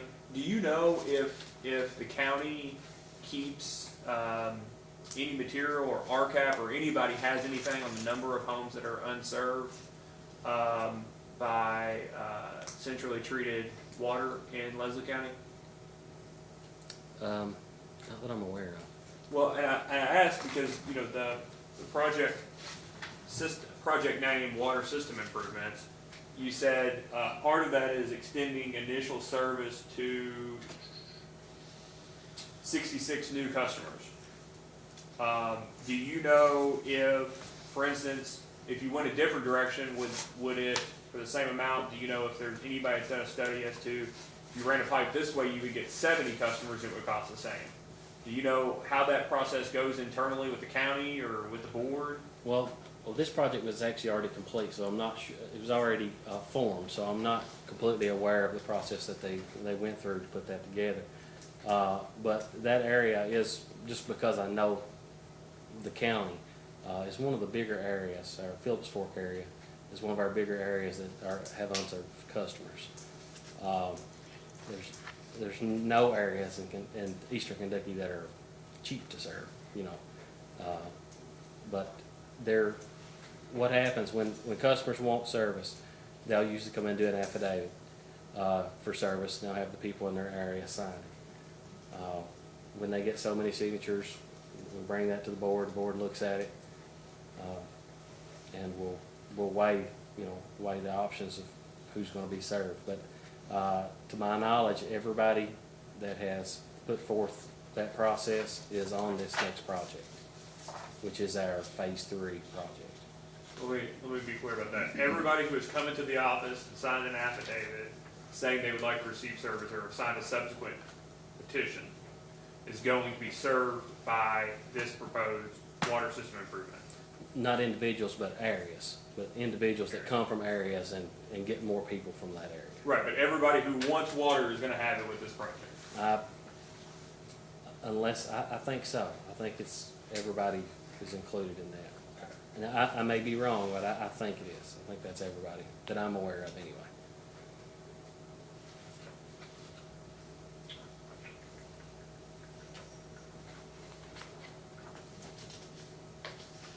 So I understand your testimony earlier about the fixing leaks and priorities and the timing that it takes setting a specific time or goal. Do you remember those questions? Yes. And I understand your point about meter reading taking precedent because you don't want to miss the reads. There's an issue with timing so that you don't miss water. But wouldn't you agree that that's water, that's money running into the ground? Absolutely. And so other than meter reading, what else is prioritized prior to fixing the leak? Well, and it depends on the leak, of course, like we discussed. But disconnects will sometimes, typically meter reading or disconnects would be the only thing that would interfere with that. Everything else will push back, whether it's a tap or whatever. Okay, so the answer here talks about new service requests. So you would agree that new service request is not a priority over leaks? Well, it depends. If it's a customer that doesn't have access to drinking water, and we've got a gallon-a-minute leak, we'll set that person to service. It's really hard to have a black and white line for that. If we've got a really small leak, it's leaking a gallon a minute. We're leaking 1,400 gallons in a day, versus providing water to somebody that's in dire need. You know, sometimes we might, but typically we'll fix leaks before we'll do new service. Okay. And then disconnects. Why do disconnects take priority over leaks? Well, because we lay out a week for that.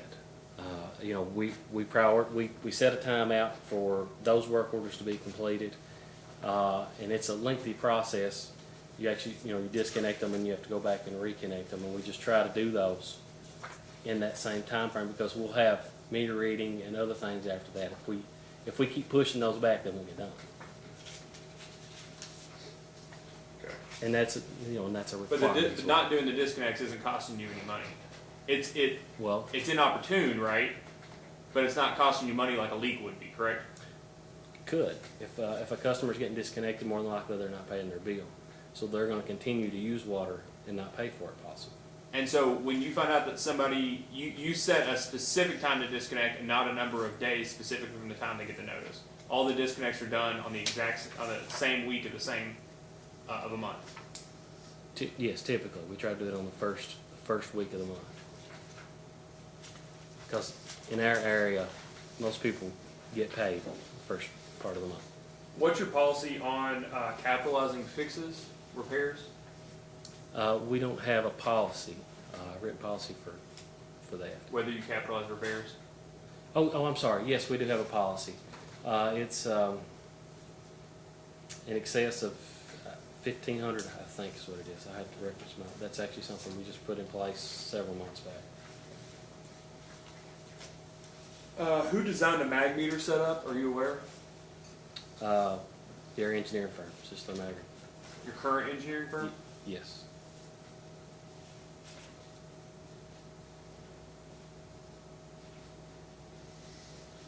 And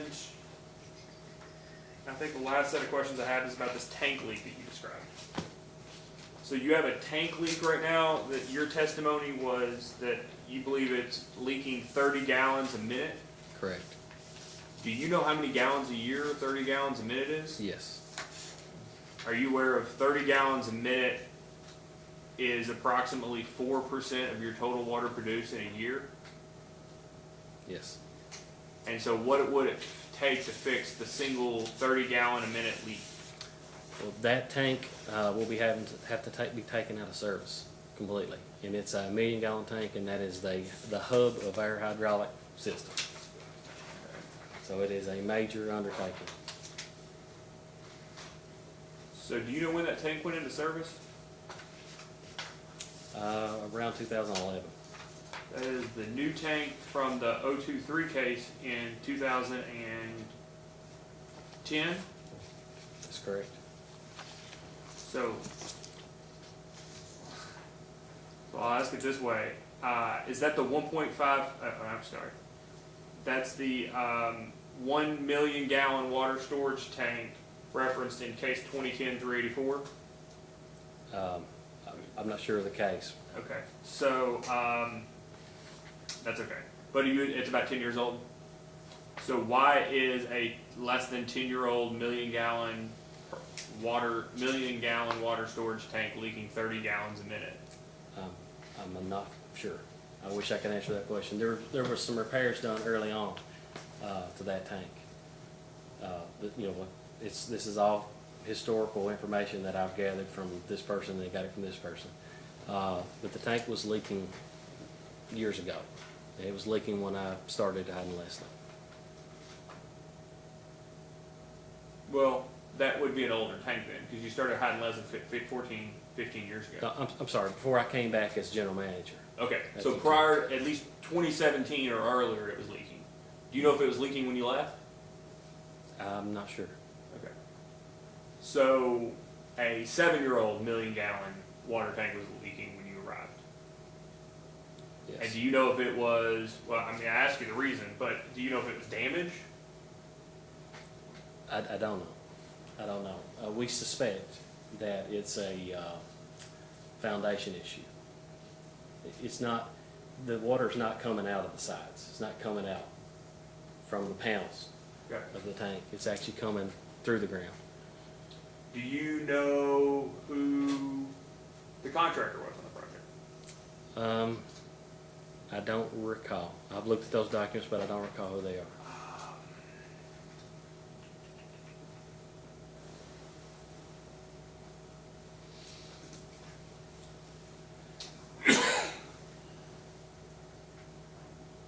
Just 1 second, Chairman.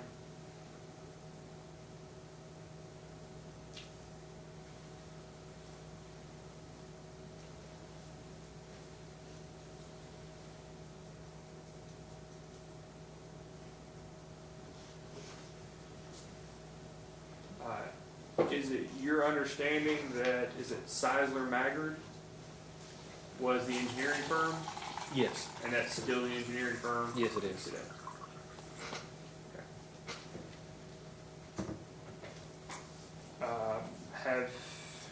Has the utility looked into what would take to fix that leak? Yes. And what would it, I mean, what would the cost be? It's undetermined exactly what the cost would be.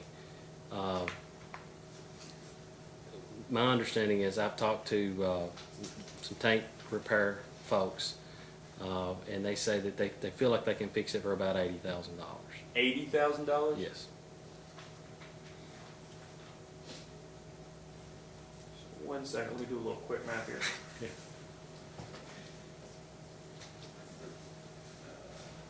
So 30 gallons a minute times Estimate. 60 minutes in an hour times 24 hours in a day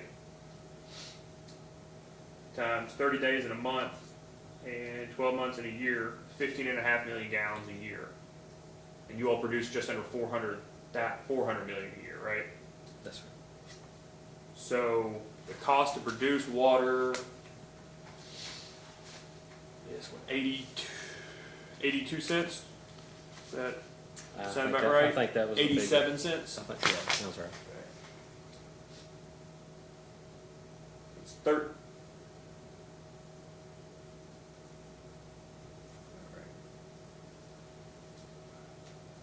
Per thousand. So that's 13,500. It took me a second.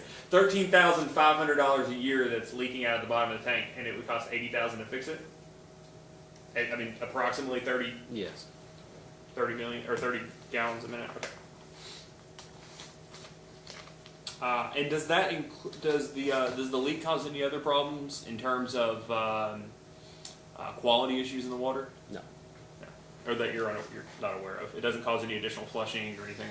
No. And last question, we've talked about a lot about the board's priorities. You've only been there less than 2 years. What are your personal priorities? Water loss and water quality. So that's big picture. So in terms of I'm doing this first, and as soon as this project is over, I'm doing this next. What are your personal priorities and things that have to be done in the next year or two?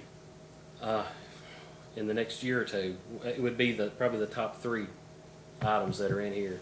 But my priorities would be laid out in the infrastructure and repairs list that I included. I can't remember which response it was in, but those are issues that I feel like are critical.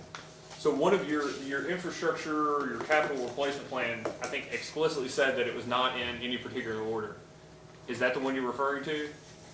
Yes, well, it's listed in 3 different items. There's 5 most critical projects.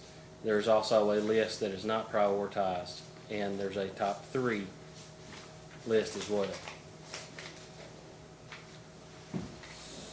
Which response is that?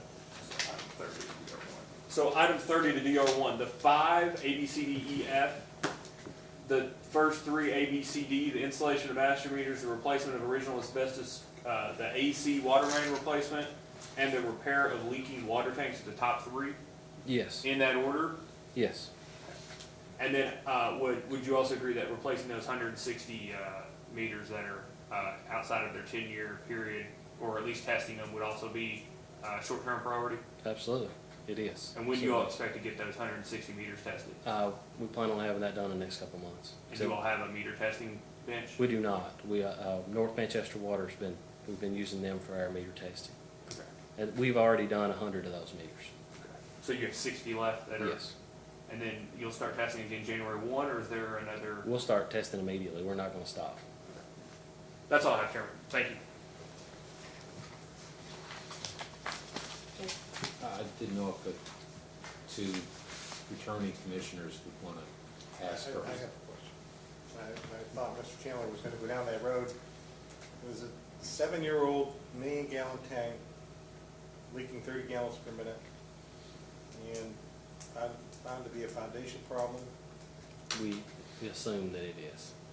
But there was no engineering deficiency or construction deficiency that would go back against the contractor? We've talked about it at length, about the warranty process, if there's something we can do to pursue it. I don't have direct knowledge of anything that was going on, if there was a structural issue when the construction began. I wasn't there, so I don't know, maybe Mr. Maggard may be able to answer some questions on that. Okay, I'll wait for Mr. Maggard. I don't have any. Just a couple, just to follow up.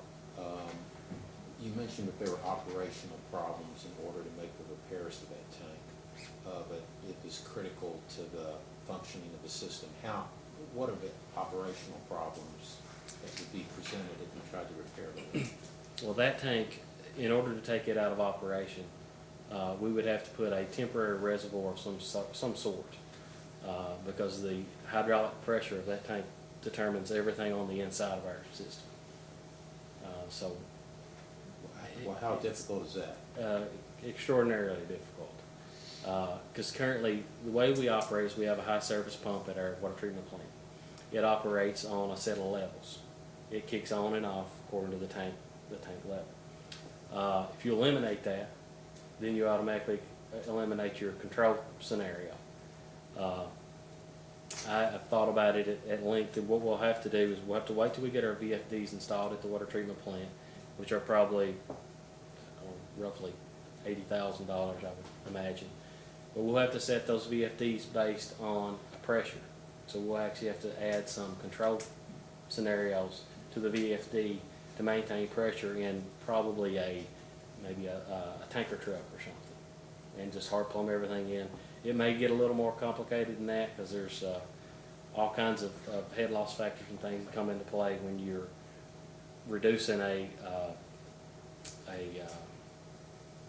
giant water tank to a small tank. So you could possibly have some issues there, but there are a lot of hurdles in order to get that tank just drawn down, much less repaired. So it would take some time then, you're saying? Yes, And some planning. lots of planning. And part of that planning is dependent on some of the capital equipment that you're going to be acquiring as a result of this proposed rural development loan? That's correct.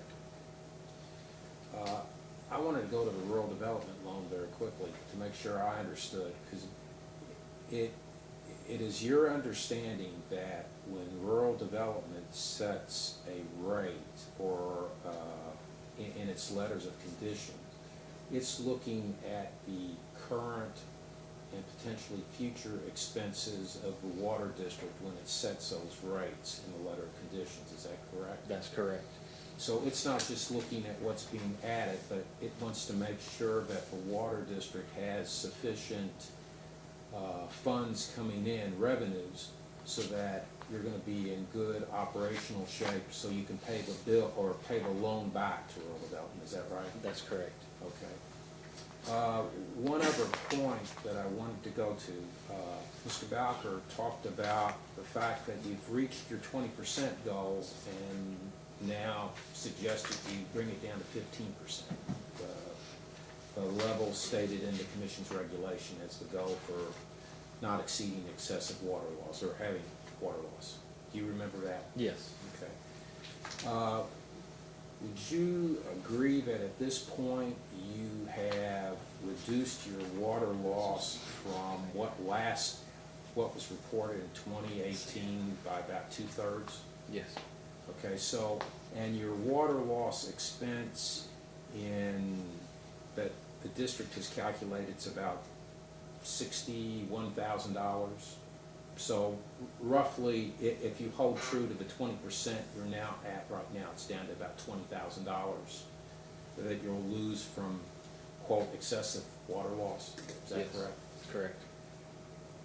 Would you agree that in looking at the measures to be taken to go down below that 20% figure, you're going to use the cost of that excessive water to determine whether it's effective or not to put those other measures in?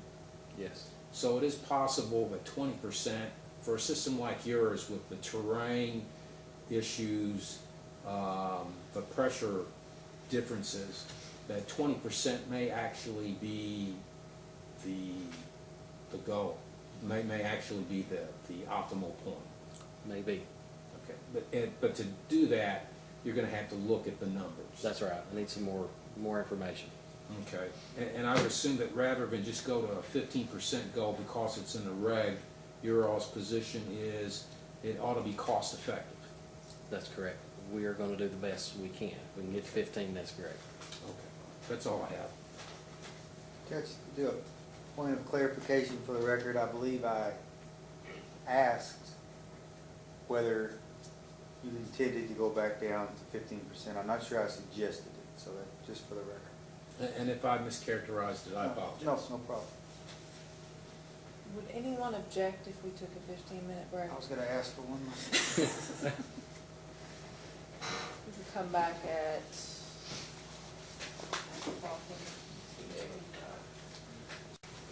Adjourn to 25 after. Okay, we're now back on the record. Mr. Balker, do you intend to call another witness? Yes, please, Your Honor, I'd like to call Augustus Roberts, the Chairman of the Board of Okay. Commissioners.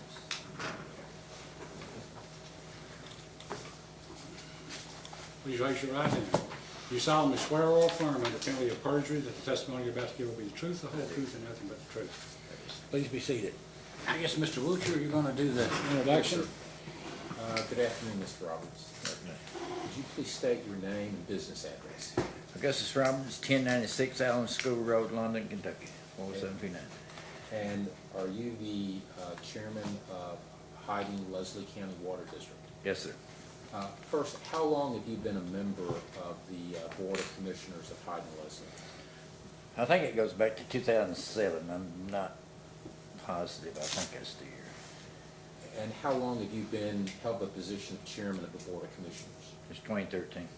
Okay, and in the process of, I guess, preparing for this hearing today, did you have an opportunity to review all the responses that had been submitted by the district in response to the commission's orders and requests for information?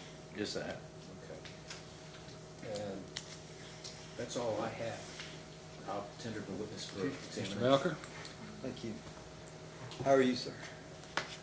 I'll tell you in a minute. No, I'm fine, thank you. Well, I don't suspect you'll be on the witness stand as long as the first witness, but I've noticed that you've been listening very intently over there to all of Mr. Turner's answers. Is that correct? That's You heard correct. everything that he said?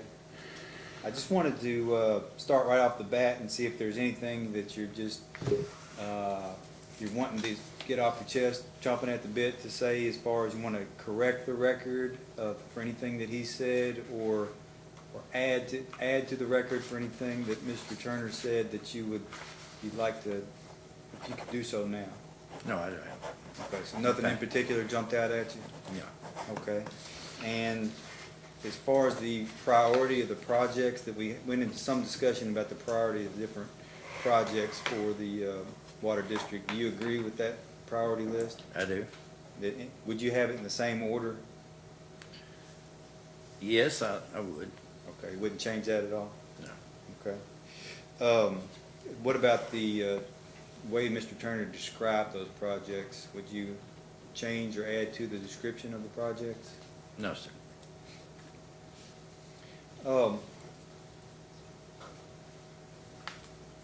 Regarding the, let's say, 6 fire departments in Leslie County? Yes, sir. Can you give us some background as far as why there may be some, I don't know, bad blood, some arguments between the fire departments and the water district as to why they're not reporting, giving you all a report for their water usage?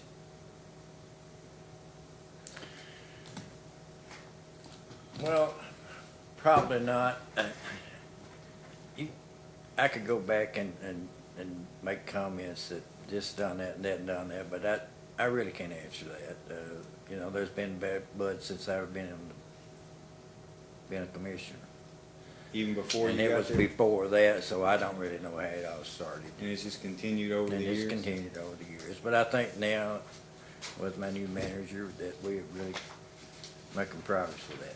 So since 2007, you've been on the board, correct? I think it was 2007.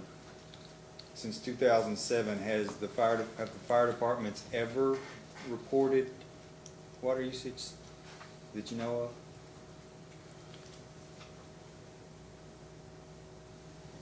I remember there's been a few times that they've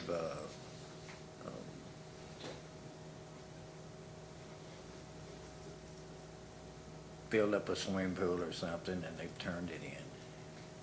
But I don't have any. But not for training, not for training or anything? I don't else? really know about that. I don't think so. Okay. Do you know if they've ever been fined No, not that I know. for not reporting? Not that I know. Okay. And I apologize, I don't have the name of it right in front of me. I believe it's the Capital Improvements Project, is that what it was? The plan that we've been talking about that's currently, that came with the letter from Ms. Legg, that the capital improvement projects that we've been talking about, does that plan need to be updated in any way? I don't think so. As far as maybe, Mr. Turner stated that he would focus more on water loss than on the water, and then extending water to those 70 customers that don't have water. He thought water loss may be a better use of that. Do you agree with that assessment? If that's the way you look at it, and I agree with him, I like his decisions. That's basically what I do. I oversee the policy and procedures, and I listen to him and the engineer. And that's about the extent of mine. And as far as, Mr. Turner didn't characterize it as a raise, but, he characterized it another way, but Mr. Turner was given a pretty substantial pay bump from, well, it was 62 to 65,000, almost 67,000 a year. Would you characterize that as a raise, or what happened there?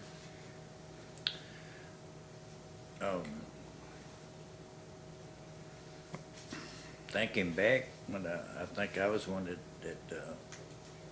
asked him to take the position, and that's what he asked, and that's what I agreed with.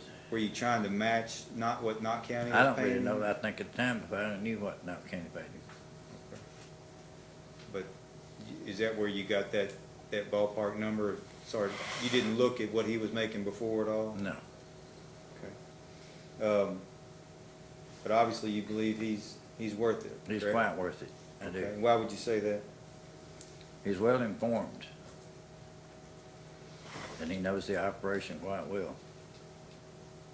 You believe he's done a good job on water loss? I think he's done an excellent job on water loss. Can you go in a little bit more detail about that?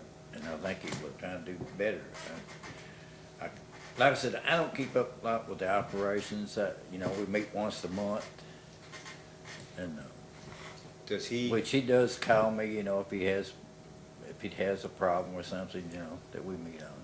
But when you do meet the once a month, do you all discuss water loss at the meeting Yes, of the Board we of do. Commissioners? Okay. And that's gonna be documented now It better is. with the meeting minutes? It is. So that has been being discussed, it just wasn't documented?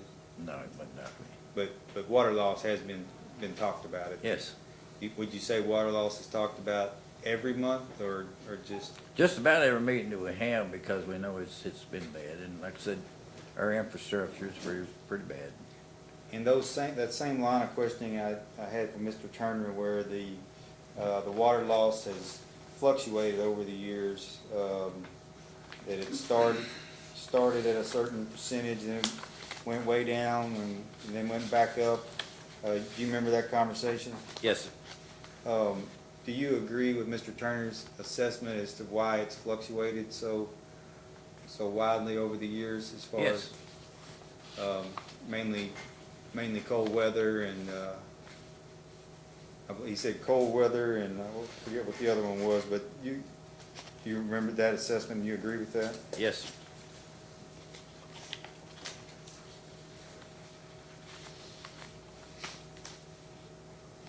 Has the water district ever considered merging with a neighboring water district? Not that I know of.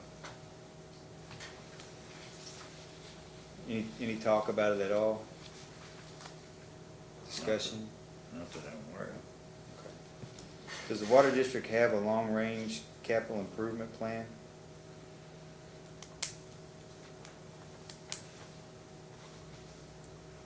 Not that I'm aware of. Any plans to write one? No, Has that been discussed at all? no. Do you plan on discussing it all or developing one? Excuse me? Do you plan on developing a capital plan? We probably need to. I would think it would be a good idea to have a long-range capital plan if Yeah. you said you had infrastructure problems to at least develop a need to. plan that says how you're We gonna go need to. forward. So that's something the board's going to do? And we will. Okay. So we'll put that in when we do the order, that'll be part of the order when it's ready. Okay. Why does the water district not have any master meters? Why doesn't it have any master meters? Yeah. I really can't answer that. Have there ever been any plans to obtain master meters?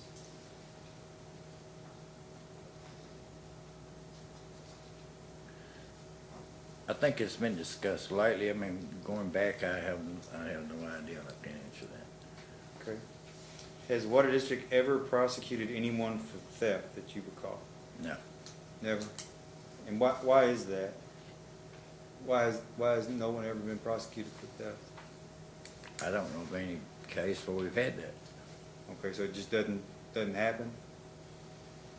Well, I'm not saying it don't happen, I don't really know. Okay, but you've never had any discussions with any general managers about water theft? No. Ever talked to a county attorney or Commonwealth attorney about water theft? I haven't, no. Okay, so in your opinion, just folks, they don't steal water in Leslie County? Well, not that I know of. Do you know if and when the water district has ever come in for a general rate increase? You mean to PSC? Yes, sir. I don't,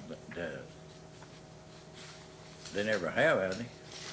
Well, I recall. all I could find was three, what we call 023 cases, which are tied to federally funded projects, one in 1989, one in 1993, and then the one we were discussing in 2010.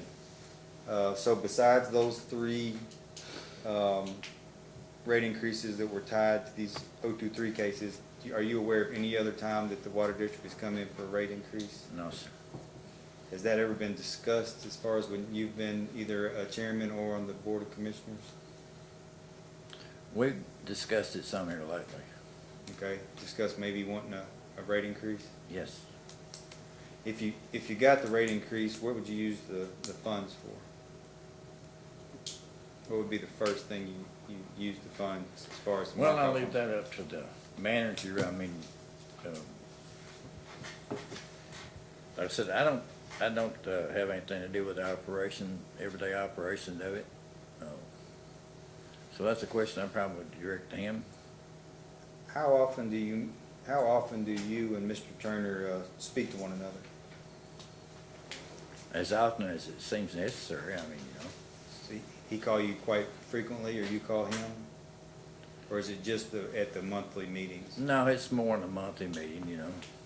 So any times outside the monthly meetings? Yeah, About how many times approximate would you say I you don't talk really to him have any. in a month? I don't really have any times, Like 2 or 3 times? maybe somewhere. 2 or 3 times a month? Yes, sir.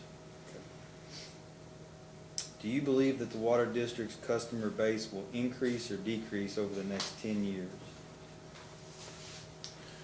Unless the county, I think it's gonna decrease. Why do you think that? Economy more than anything. Bad economy. Yeah.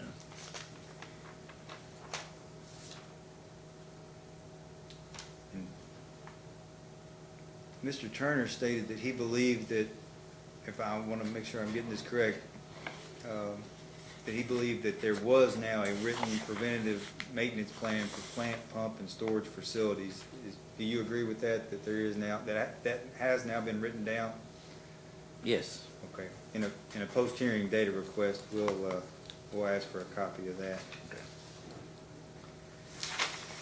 I know I'm probably leaving something out, Mr. Roberts, but I have no further questions for you at this time. Thank you. Commissioner Cicero, questions? So I apologize for not being here earlier, we were next door. That's fine. But I'm presuming that most of the questions that Mr. Bowker just asked were also asked to the general manager? Yes, sir. Because the general manager, from what I can tell, is the one that's actually running the show with that. Yes, sir. And from the board's perspective, as long as Mr. Turner does his job, the board basically, other than your monthly meetings, lets him run the operation. Yes, sir. So when we get into issues like whether the fire department's reporting usage or not being fined or whether there's a budget or not, that all falls to Mr. Turner? Yes, if he brings it up, we'll discuss it. If he feels that we need to do something, we will, most likely I'll agree with him. I trust him. If he brings up the fact that they need to start reporting or whatever. But you're not giving him direction of, hey, the fire department, did they do anything this month?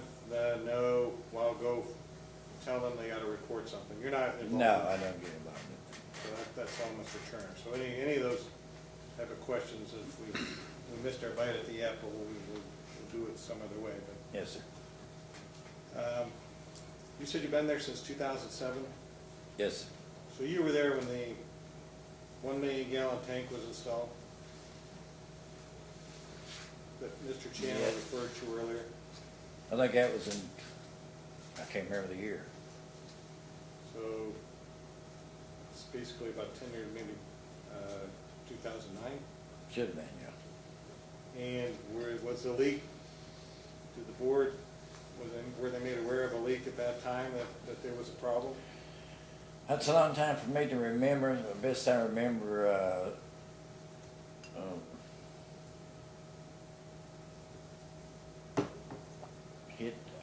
I can remember him mentioning a leak. And I think they even repaired one. You'll have to direct that toward the engineer. He should be able to answer that better than I can.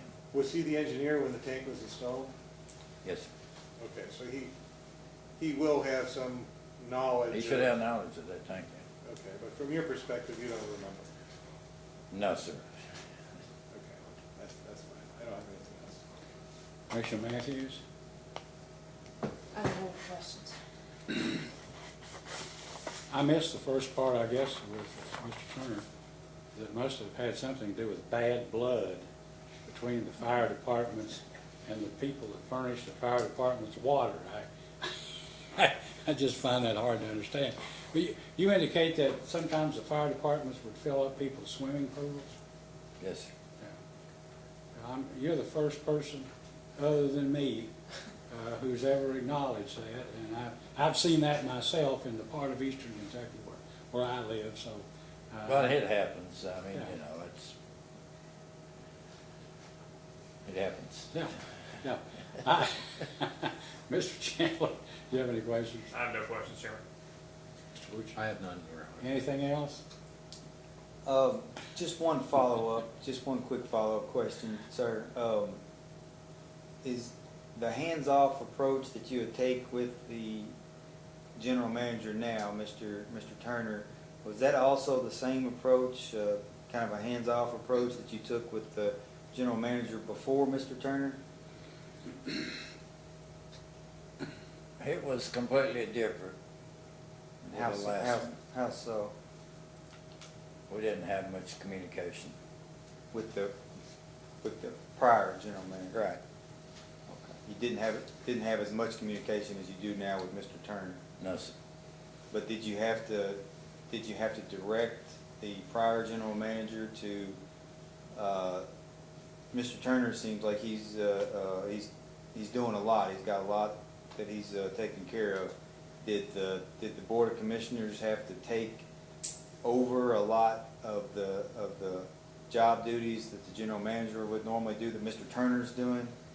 Because, for any reason? We didn't take any,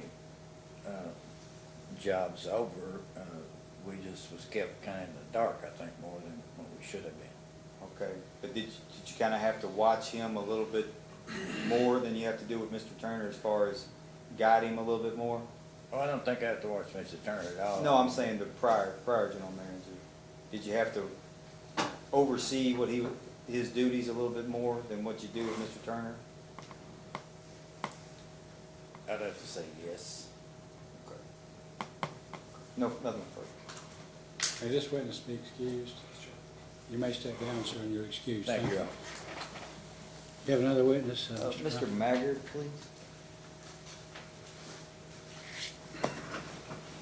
Mr. Maggard, please raise your right hand. You solemnly swear or affirm under penalty of perjury that the testimony you're about to give will be the truth, the whole truth, and nothing but the truth. Please be seated. Mr. Butcher. Thank you, Your Honor. Good afternoon, Ms. Maggard. Please state your name and business address. Michael K. Maggard, 220 East Reynolds Road, Lexington, Kentucky, 40517. And what firm are you with? Sisler Maggard Engineering. And can you tell us what your position is with Sisler Maggard? I'm a partner. Okay, and are you a professional engineer? No. Okay, can you briefly tell us what your educational background is? I'm a graduate in civil engineering from University of Kentucky.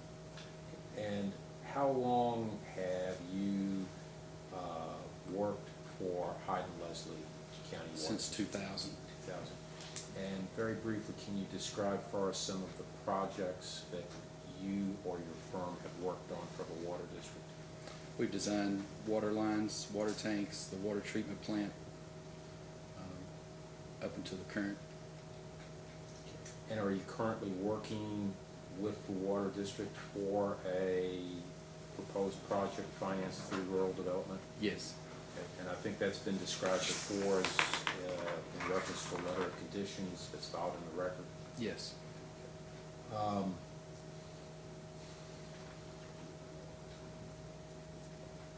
Do you frequently attend the water district board of commissioners meetings? Monthly. Monthly.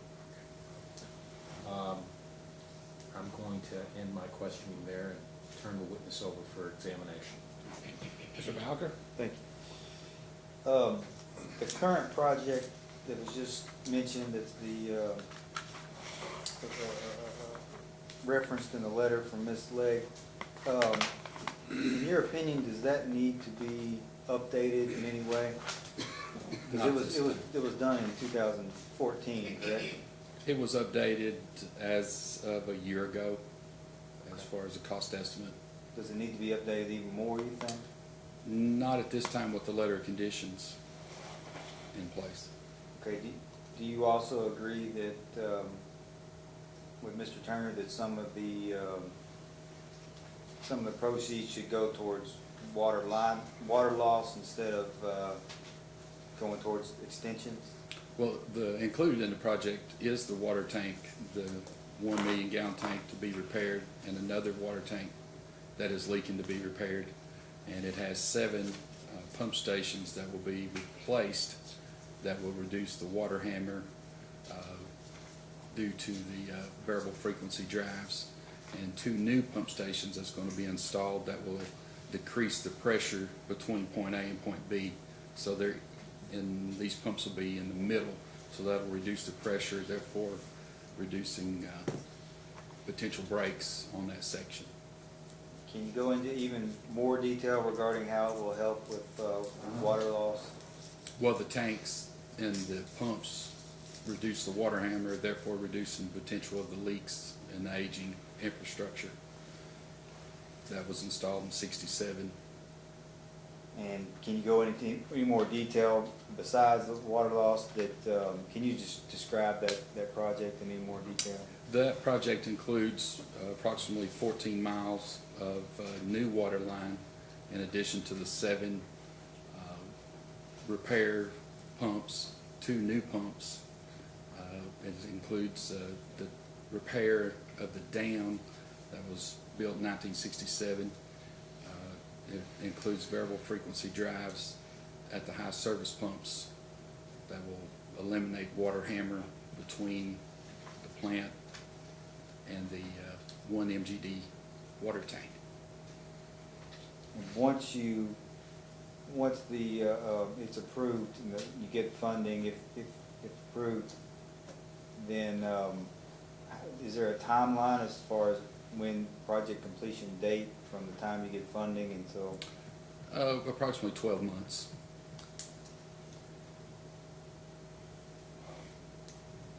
Parts of the project may be completed sooner, but the overall completion of the entire project would be approximately 12 months. Okay. Any other projects on the horizon after that project is done? Well, what Mr. Turner, he kind of briefly touched on was, there is plan for Hyden-Leslie for the next 20 years through the WRIS that have different phases that were identified. They include capital improvement plan for the next 20 years, 3 different projects. Now, since then, we've added replacement infrastructure projects that I've also done cost estimates and preliminary design on those to replace trouble spots that has been identified by the district that is recurring leaks. So we've identified those and are working on an entire list, but as of this time, we've done at least 2 different separate projects where we've done the project cost estimate and preliminary design on those. Okay. In your opinion, what's the issue with the leaking tank? The tank was installed, I think, approximately 2011. It was first brought to my attention that there was a small leak, and I checked on the warranty. The contractor has 1-year warranty after the date of substantial completion. At that point, I think it was maybe, it would have been up to 2 years. It was almost 2 years past. Everything was tested prior to the tank went in service, and there was not any issue, and it had a small leak. We brought, the district brought in a diver, and they came in, and the tank was leaking at the ring wall where the foundation comes up. They put a ring wall in, and this is a glass line tank, and it was leaking around the ring wall. So they epoxied the ring wall, and at that point stopped the leak. And it wasn't until recently Mr. Turner came on that said that it was leaking again. So we've identified it and put it in this project to be repaired. So like he said, unless, you know, it is the main distribution tank, so it would have to remain in service. So it would require another dive team to inspect it, you know, during operation. Who paid for the last time the tank was epoxy? The district. The contractor didn't offer to help out at all financially? No, I think at that time maybe the contractor had went out of business at that point. So if they're out of business, then the district won't be using them again? They don't No. exist? No. They had installed three tanks prior, and those were all Okay. okay. And this one is a glass line. The other were stainless steel. So, and like I said, until the dive team, if it's leaking again around the seals, we just don't know at this point. They're not in business anymore, it doesn't make any difference. No. How many total approximately projects have you done with the district since 2000?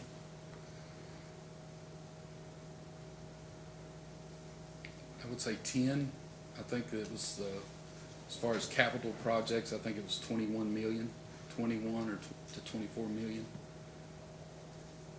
Have any of those 10 projects had a focus or helped with water loss? Yes.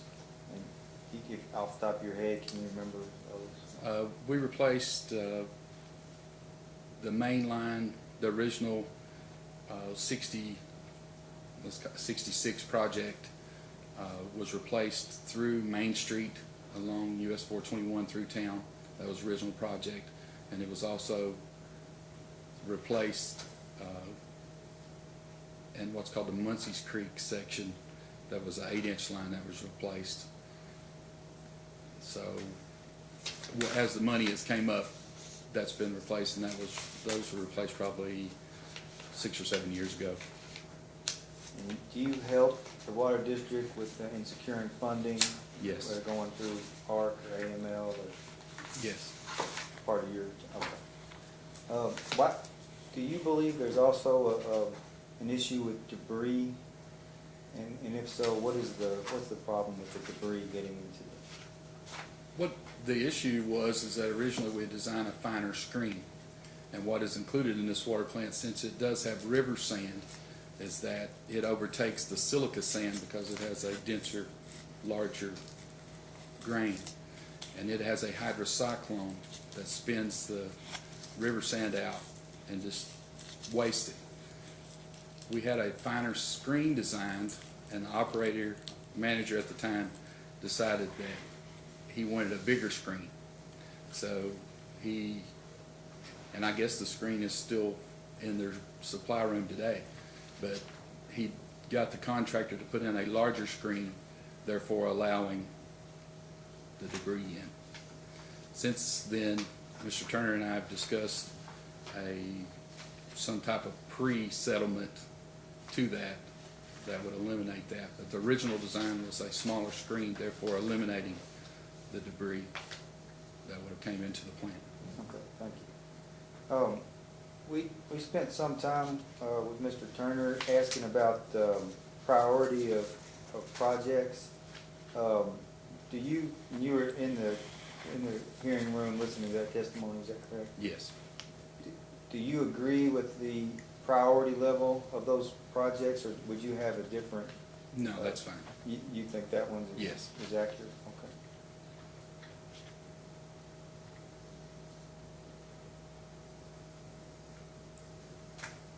I have nothing further. Mr. Cicero, question? You indicated that you thought that the water loss was improving, at least that's the response you just gave him, through some projects that have been completed. Yes. But every year, 2017 going backwards, and I don't have the one for 2018 here, but it's 35, 35, 35, 35, and 35.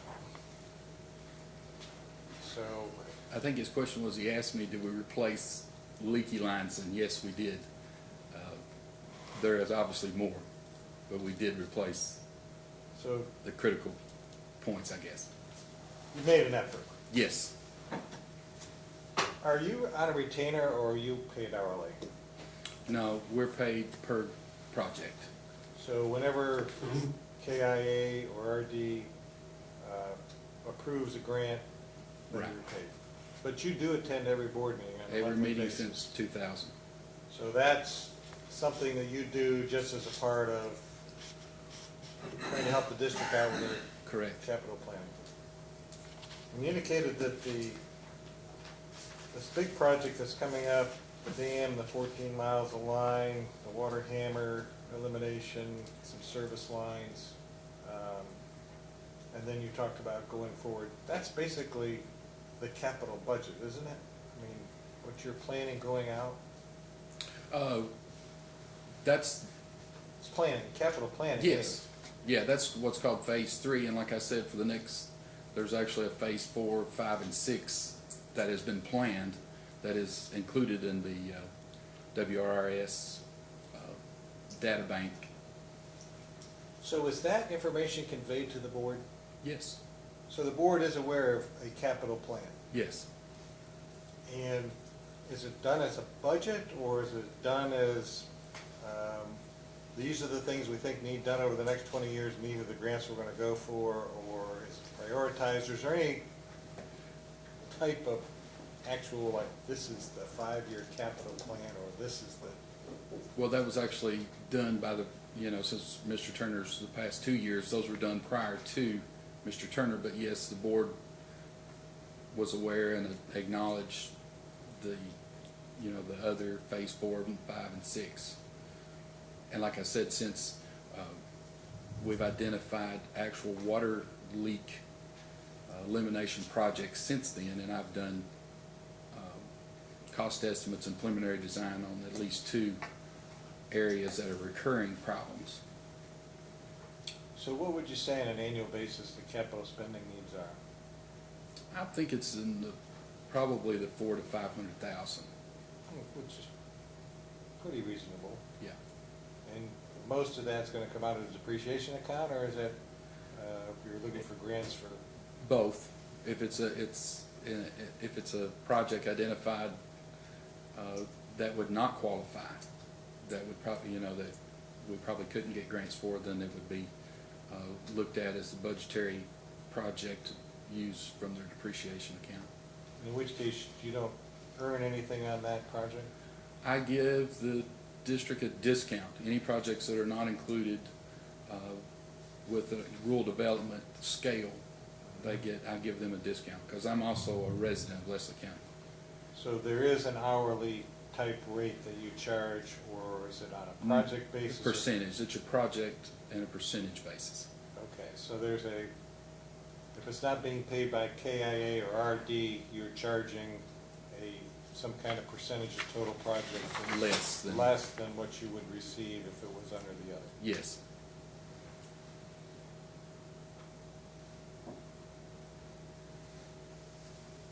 I don't have any other questions. Mr. Matthews? I don't have any questions. I have no questions. Mr. Chandler? Thanks, Chairman. You heard the entirety of Mr. Turner's testimony. Yes. The mag meter Yes. that runs out of, what's the problem there? The meter was tested and was within limits. What I understand now is Mr. Turner actually throttles the valve on the discharge side of the meter.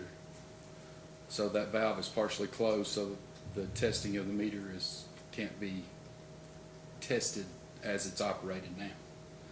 And with the variable frequency drives that'll be installed, he can open he's trying to hold down the pressure by throttling the valve. And with the variable frequency drive motors, that'll be eliminated, and he can operate it at full bore, and the meter can be tested at that point. The meter was tested as the plant was put in service. That was in 2011? Yes. And I was just made aware of it, so Made aware of what? that the meter, that he had the valve throttled and they hadn't been able to test the meter. So is that a design flaw or an operational It's an flaw? operational choice.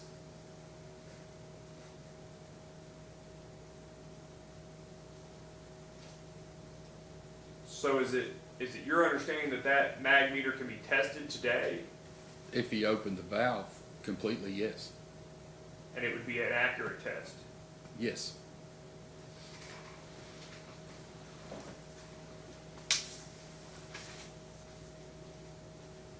Have you conveyed that to Mr. Turner? Yes. The Just, break, yes.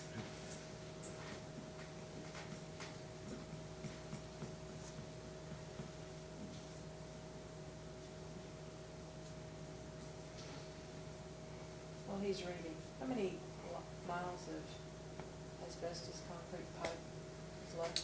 I think that there's less than 5, somewhere between 4 and 5 miles. That's all the questions I have. Mr. Butcher? Just two.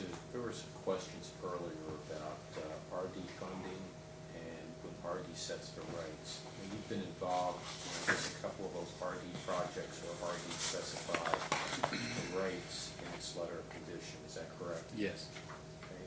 Do you, as the project engineer, help to design those rates? Yes.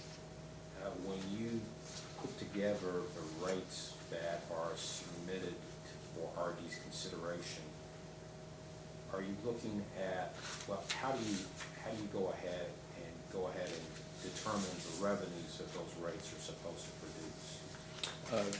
The revenues are projected, the revenues and expenses are all projected based on a 5-year performance. So once the project year, then it's 2-year deferred on the principal payments. And then the next 3 years is determined in a 5-year performa to include the projected rates and the projected expenses. So that includes if they were buying a new truck, or they were going to hire a new person, those expenses are included in that performa and the rate calculation. So you figure out, you basically project 5 years, you take 5 years of what projected expenses might be, and then develop rates that will produce revenues to cover what a 5-year, or the average of those 5 years. Yes. Thank you. Anything No, sir. Can I further? ask one clarifying question? Yes, Jim? you may. On that issue, you're aware that in excess of 15% water loss, the commission denies recovery of the portion in excess of 15%, correct? Yes. So is it your understanding through the 023 process that a water district can come in for a rate case and have that water loss portion, the production or purchase cost portion denied for cost recovery? And then the utility, the water district can go out and get an RD loan and an AML grant and come back in with an 023 case, and that cost will be put back into rates and be recovered through the rates that are proposed as part of the 023 case? I'm just asking factually. Yes, that's a fact. Yes, okay. That's all I had, Chairman. Thank you. Anything else? May this witness be excused? Yes, sir. You may be excused. Thank you. Thank you. Anything else? I have no further witnesses, Your Honor. Anything else from anyone I else? have nothing, Chairman. There are data requests. We just have one or two, but we could do those whenever you say. What about tomorrow or Thursday? I want to give you plenty of time. What about tomorrow at 9 a.m.? Think about it. Right No. now, Well, what, Wednesday, Thursday? Thursday be fine. Thursday? Yeah. Okay, Mr. Wutcher, a week, what, 26, Friday, they give you, what do you need longer? I understand you're looking for a copy of the preventative maintenance plan. And that one, and then if my colleague wrote down anything else, is that it, Eddie? So Okay, yeah, which one item? I think we can, 1 week would be. Okay, all right. Right, that's it. Okay, the only is the 25th. All right, if there's nothing else, then this hearing is adjourned. Thank you very much.